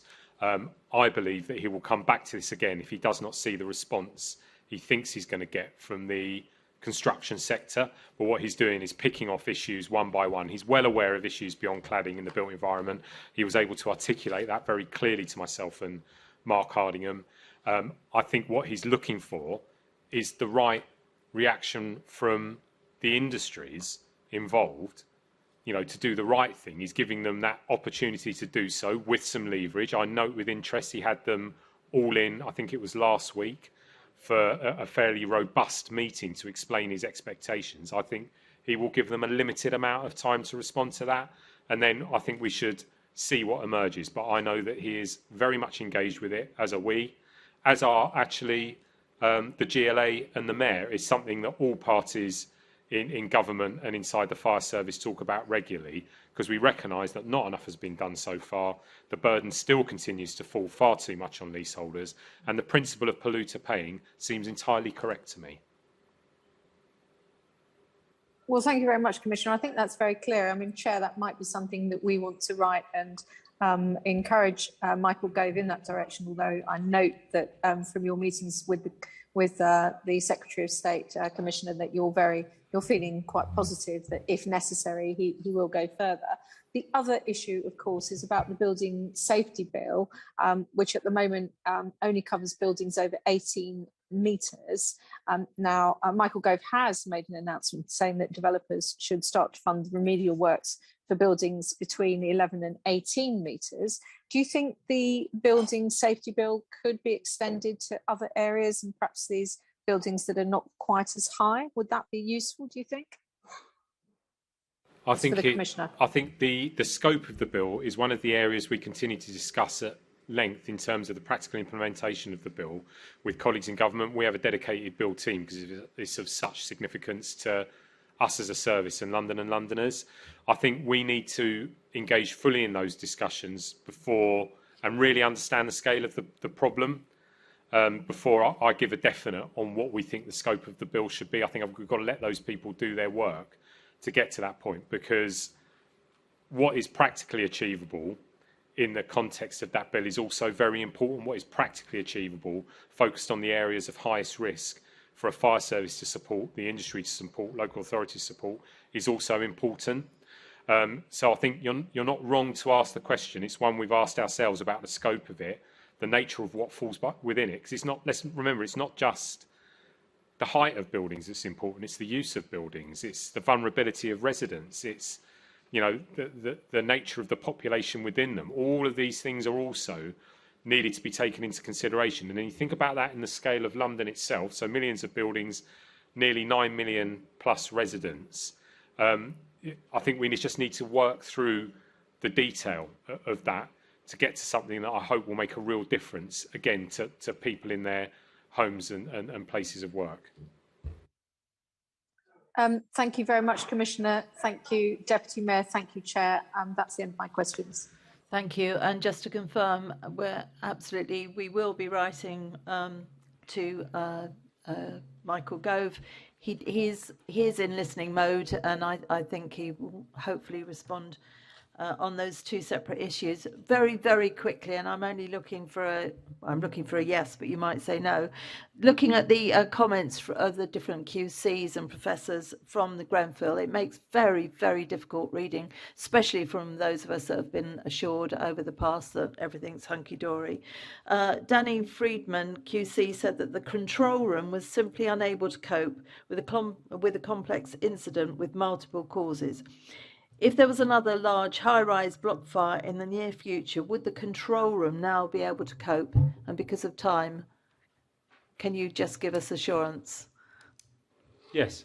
Perfect. Thank you. And I'm sure everybody else will be happy to hear that, because it was a difficult situation to say the very, very least. Right, we're on our last section now. You'll be pleased to hear, Commissioner, and it's on the London Fire Brigade performance. And we're starting with Assembly Member Polanski. Thank you, Chair. There seems to be a bidding war on the chamber floor to be on your good list, but I would like to add Soho Fire Station, who last year were absolutely fantastic at showing me around, and also to the station commander from Marylebone Fire Station, who was there too. I believe there's a bit of friendly rivalry going on, and I was certainly there to witness it. And to the borough commander, and actually 2 fire officers, Grace and Frankie, who were absolutely fantastic at showing me around the station and showing me a truck, etc. So thank them for all the work they've done. My colleague Sean Berry actually yesterday attended Dowgate Fire Station to look at some of the work that the fire cadets are doing there. Now, I know this might be discussed in Budget Committee, but actually those kind of plans are under threat, apparently. Now, they cost under £10,000 a year to run a cadet, and they're valuable for the community and for youth work. Is there anything we can do to make sure that we protect these cadet units?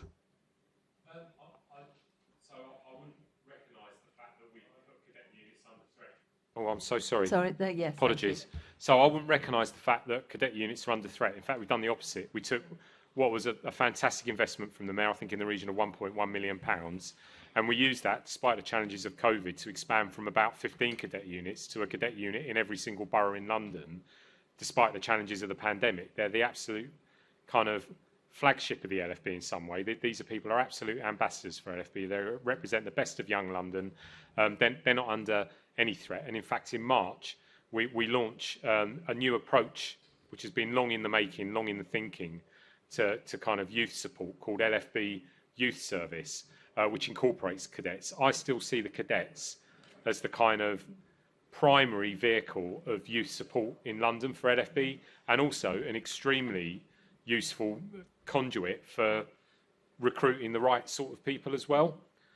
So no, I would not recognise that, because we need to support and cherish those cadet units. I think they're fantastic examples of, you know, what the brigade can do when it gets things right. Great to hear. Deputy Mayor, if I can move to you. In light of new ways of working in the pandemic, and also with the development of the new community risk management plan we were talking about earlier, are the current community safety indicators still the right measures? In terms of measuring the performance of the brigade? Yes, exactly. I think what we've asked in light of the extension that's been requested for the CRMP is just to have a bit of work done, making sure they have got the right indicators. And my understanding was that that work was going to complete shortly. Yeah, but Fiona Dolman can maybe comment more on that.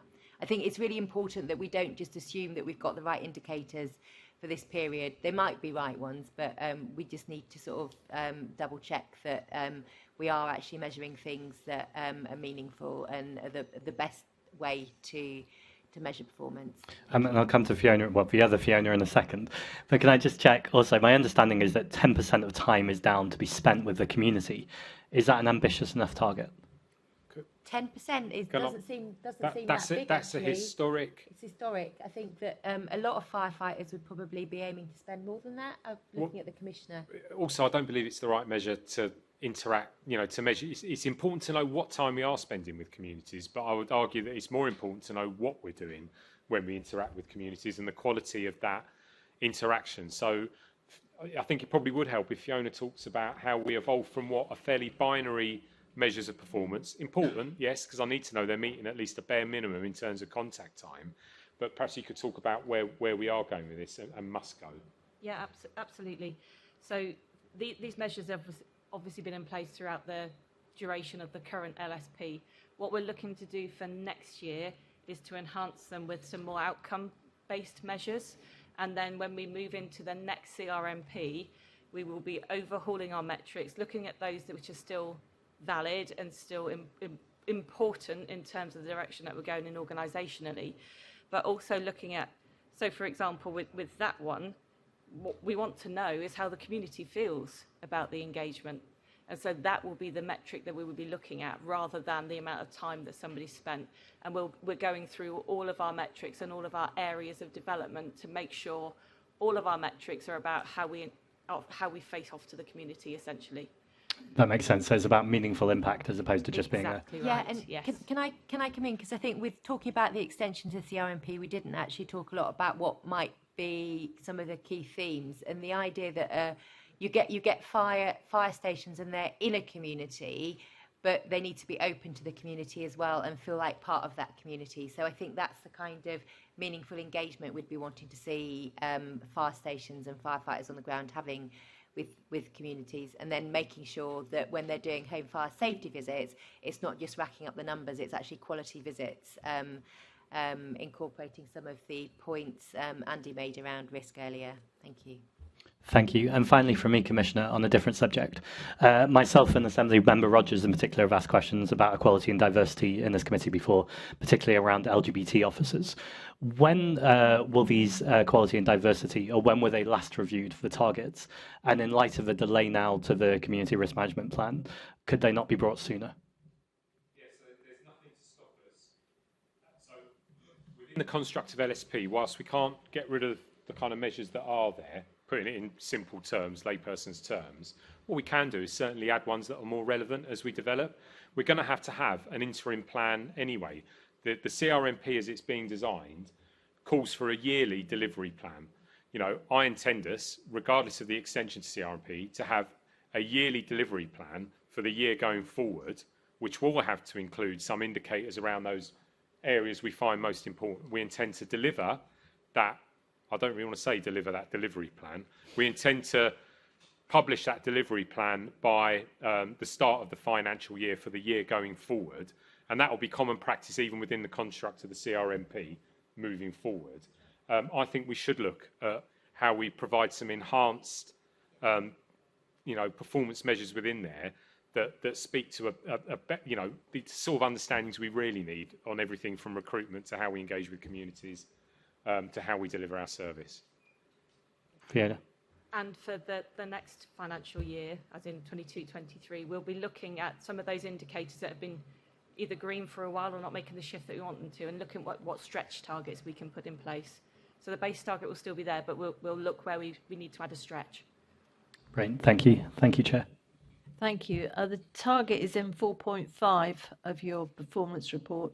It's supposed to be the target is 10%, as this question indicates, and September you're in 6.11%.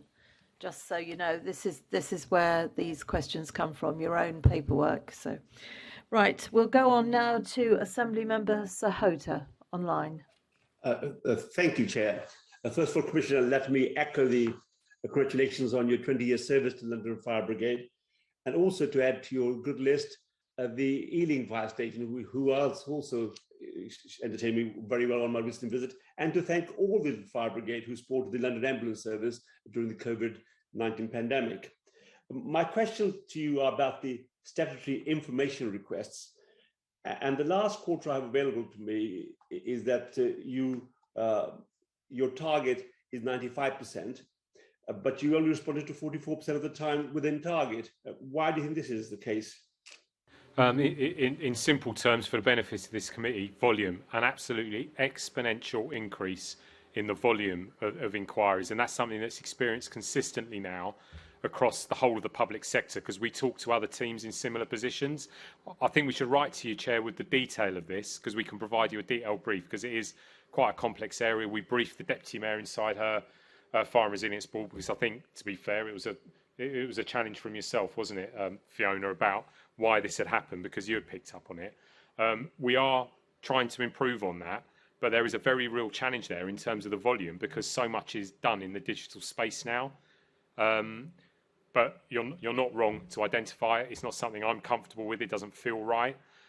How much we will be able to close that gap, I think we have to be careful about managing expectations, because the volume is huge. We'll have to give you the detail, but it shocked me when it was explained to me, my colleagues responsible for this, the percentage rise in terms of requests, and more importantly, the complexity of it. Thousands of documents sometimes asked for that we had to provide, and then having to sift those documents, redact where legally necessary. For example, if it contained the names of individuals or sensitive personal details, this is really intensive, sometimes kind of individually delivered work from quite a small team. but we will provide a detailed response to the Chair because I think it's a fair challenge. I mean, have you discussed this matter with the Information Commissioner's Office, who says that if you respond less than 90% of the time, it's unsatisfactory? So, I mean, have there been any correspondence between you and the Information Commissioner about this matter? Yeah, we've been in detailed discussion with them and seeking advice, and actually, there is a clear understanding across colleagues in the public sector that all of us are grappling with this in terms of the scale of it. I mean, in one way, you've got to think that this is a good thing because it is about public candour, transparency, the willingness of organisations to open themselves up. But there's just a practical reality to dealing with that volume of requests. Yes, I mean, it'll be interesting. It'd be interesting if you would share all the information with the Chair, and also if any the correspondence you've had with the Information Commissioner, that'd be also very helpful to see what the view of the Commissioner is on this matter, as you say, affecting a lot of public bodies. The other thing is, what's been the impact on staff vacancies and skill gaps on, and how are these being addressed? So we saw a difficult situation as a result of COVID over the Christmas period, but we continued to meet our attendance times throughout, despite the challenge of that, and they are the best attendance times in the country, gold standard, 6 minutes and 8 minutes respectively for first and second appliances. We didn't drift from that. What we did is stop other activities to ensure that we prioritise, of course, our statutory operational response. We're very, very focused on workforce planning. We have a dedicated establishment board that has worked up a very detailed plan for the year ahead. Now we're restarting recruitment. We will run what is probably going to be one of the biggest junior officer promotion rounds imminently in the brigade, and we already have, I think it's well over 200 officers in the transfer processing to meet some of the very specific skills gaps. So where it takes time to train someone as a driver or a very skilled aerial appliance operator, we've realised we need to balance our recruitment from London and London's communities with bringing in very specific skills where necessary through transfer to meet the needs of workforce planning. Of course, there is real difficult to predict risk for the brigade in this area. The changes to the firefighters' pension scheme, the court case that was won in respect of that requires pension remedy means we do have nearly 500 staff that could go with only 1 week's notice, so they only have to give us a week's notice, which cover that full range of skills, officers, specialists, firefighters. They could go very, very quickly together. We know that. We know where those people are, and that also forms part of the plan, but it is not an inconsiderable challenge. It's why, obviously, we sought the decision to start recruiting again, and I'm very pleased that we are. Good. Thank you, Commissioner. Thank you, Chair. Thank you. Over now to Assembly Member Rogers. Thank you, Chair. Commissioner, we've touched on these issues just now, but I have a question here that the Budget and Performance Committee has made a recommendation in their report that you should develop a plan to recruit and retain staff where there are key shortages, such as fire safety officers, and set out the budget implications of this by the 31st of March 2022. Is that a recommendation that you're minded to accept? Yes, because I think we have that information. I think we're planning in both that. In fact, in context of fire safety, we've been planning for a number of years in that way. That exists. We set up our own academy because, frankly, you can earn, just to give some understanding of the challenge in terms of fire safety, the kind of average pay of a private sector trained fire safety assessor, trained to the minimum level of competency of our inspecting officers actually, is about £700 a day. And they can earn up to £70,000 a year in the private sector. That is a considerable challenge for us. We can't pay that in the public sector. Whilst you get other benefits, the pride of working for an organisation like LFB, doing public good, some of our other terms and conditions, the reality is there is a financial pressure there on us. So we've had to develop our own academy and think very carefully about the throughput of people who might become inspecting officers. It's why we've started to offer training to all of our frontline staff to build a kind of base of people who might be interested in that as a future career. It's why we've got about 300 people on stations who are doing the first level of professional qualification beyond the training we've even given them this year, so they can become the inspecting officers of the future. It's why we're looking to recruit from non-uniformed staff, offering transfer opportunities internally and seeking to be as competitive as possible in the market. That's fire inspection. I would say that we face the same challenges, by the way, not just in the uniformed ranks, but in areas of expertise inside IT, property, procurement, finance, where frankly the jobs market in London is hot, and people are paying and giving wage rises above inflation, which we can't at the moment. So we're competing in a very difficult market. There are challenges there, but therefore we do have a plan across all those areas to address it. And I would expect if there was a recommendation from the Budget and Performance Committee to provide a written answer, we would absolutely, provide that. Excellent. Thank you. Moving on, the Mayor has said that LFB ceased support arrangements for the ambulance service on the 2nd of December. Could you update us on what the future is of collaboration with the ambulance service? Yeah, I'd like it to carry on, but in a way that's sustainable for both organisations. The value we got out of it was fantastic across the pandemic. Learning for our organisation, confidence of our firefighters to work alongside their colleagues, the very obvious surge support we gave at a moment of crisis to the London Ambulance Service. Why wouldn't we want to continue that? I've had meetings with the Chief Executive of the Ambulance Service. We're both very positive about it. But what we want to do is balance my need to maintain our statutory core services and, frankly, increase the level of training and other activities we give out, we both give our people and ask our people to do. So the things laid out in the Fire and Rescue Services Act, while still providing that collaborative support and response for Londoners when it's needed. I hope we'll get to a position where we can offer firefighters the opportunity to work off shift, supporting London Ambulance colleagues, paid properly to do so, recognising the skills they bring to that and the kind of surge capability it would give the London Ambulance access to.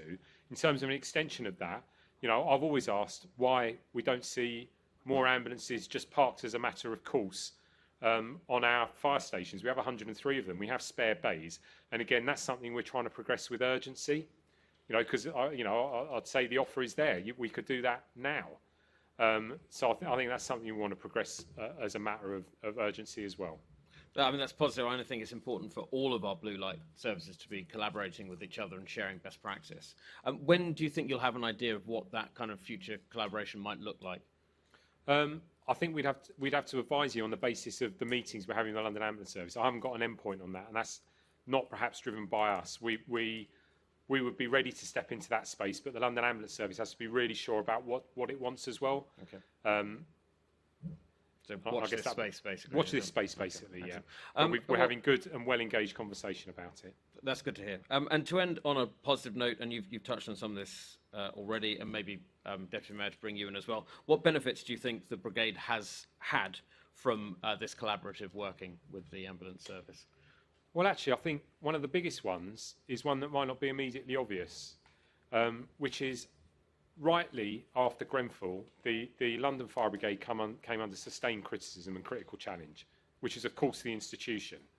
But the institution isn't the rank and file staff, whether they're in IT or whether they're out on a fire station or inspecting officers in control, who do an amazing job on a daily basis. The criticism was levelled at the institution, who at times have not best supported and led those people. But for those people themselves, it's been very difficult to understand it as that.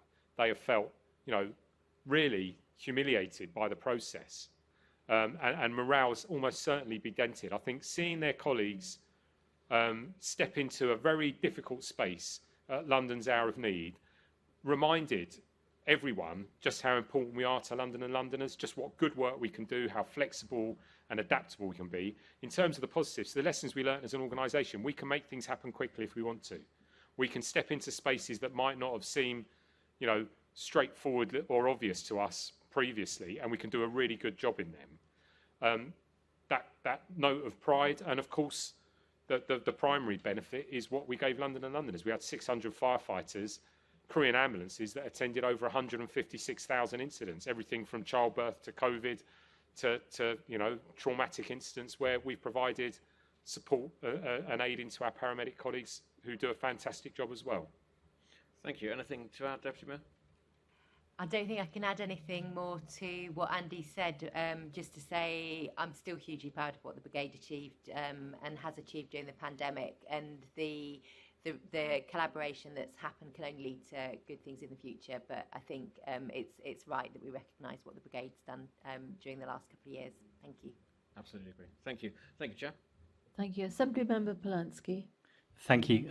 Commissioner, just to return to the climate emergency, but particularly in reference to these job skills and job gaps potentially, what job gaps or skills gaps do you think the London Fire Brigade might have to address in response to the climate emergency? So, for instance, is it more now about, as well as getting water to a scenario, you're going to have to get water out of a scenario, and whereas before it was about fire risk, now it might be about urban water risk. How do we deal with these challenges? Well, I mean, I think the skills are already there because we've been in this space for years. We've got 10 boat units, for example, in London, really highly trained water rescue specialists. I've done that course myself. It's an absolutely world-class course in terms of specialist water rescue, which at the most critical flood instance is important.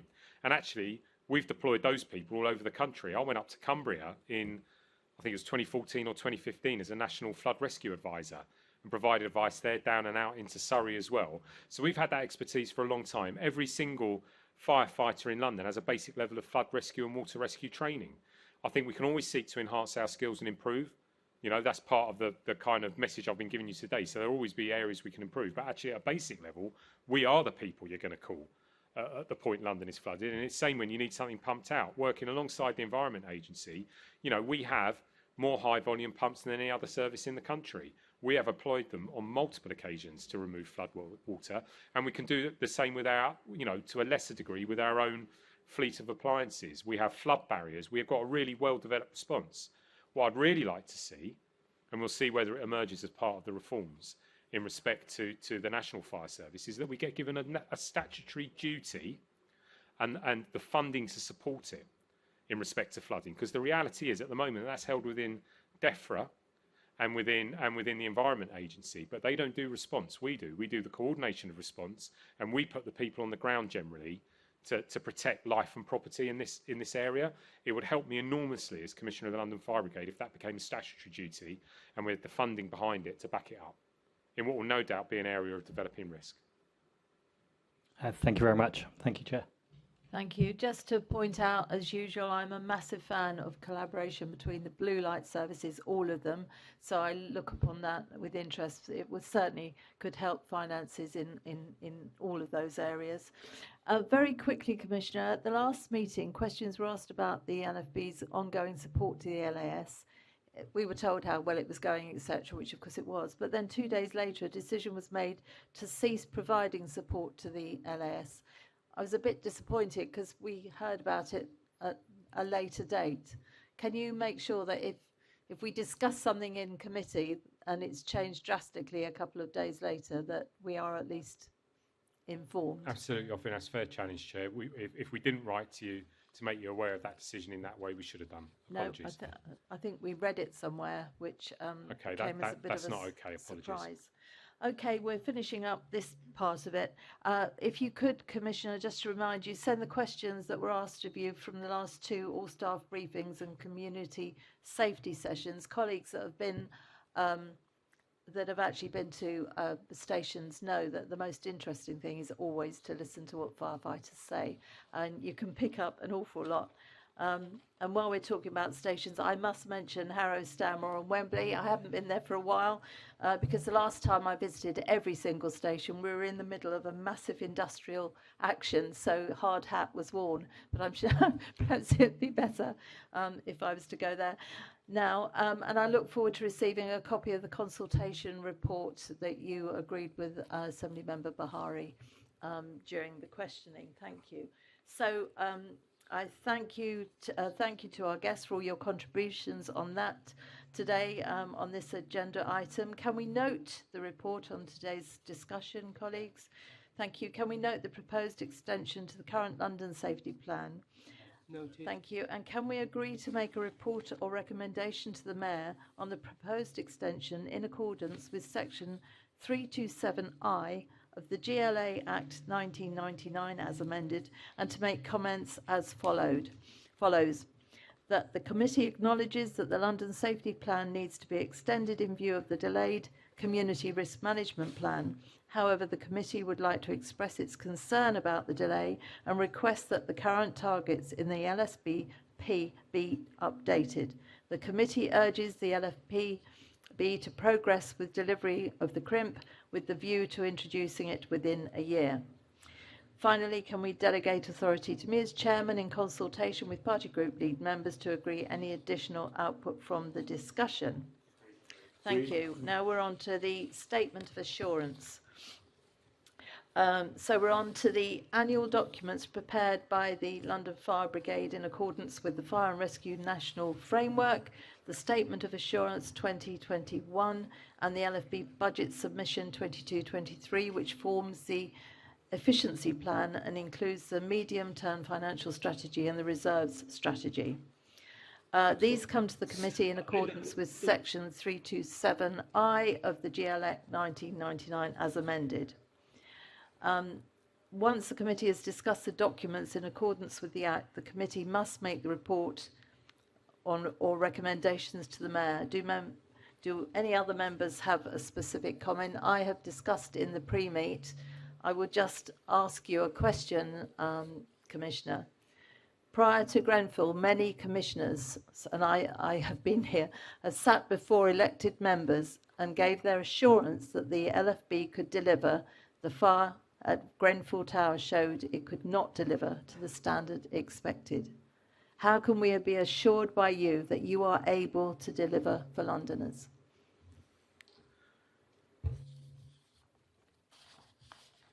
Just turned it off.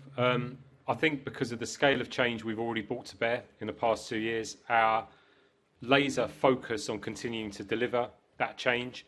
And what I would say is that, I provide assurance to this committee that the London Fire Brigade is fit for purpose to deliver its statutory obligations to the people of London, but that as all great organisations must acknowledge, there is always room for improvement and there is always room for change. And that is a continuous and ongoing process. Okay, are colleagues happy with that response from the Commissioner? Okay, thank you. Obviously, we'll continue to question you through this committee and any other place if we need to. Can we note then the Statement of Assurance 2021 and agree that this forms the recommendation to the Mayor and agree that the committee make the comment that the committee acknowledges that the document contains all the relevant information but seeks ongoing assurance that the organisation is delivering on the recommendations from the Grenfell Tower inquiry? Can we note the efficiency plan, reserve strategy and medium-term financial strategy and agree that this forms a recommendation to the Mayor and agree that the committee make the comment that the committee is concerned the LFB is using reserves to cover financial shortfalls and that there is too much reliance upon reserves. This should not be a long-term budgetary strategy. The LFB should develop more concrete saving proposals and stop relying on reserves, which I know I've said to you before, Commissioner. Can we also ask that the LFB sets out how it responded to the comments the committee made on last year's documents and how these have been reflected in the new documents? Thank you. Section 10, can we note the committee work programme? Thank you. And the next meeting of the committee will be confirmed in due course. I have no urgent business. I therefore declare this meeting to be closed.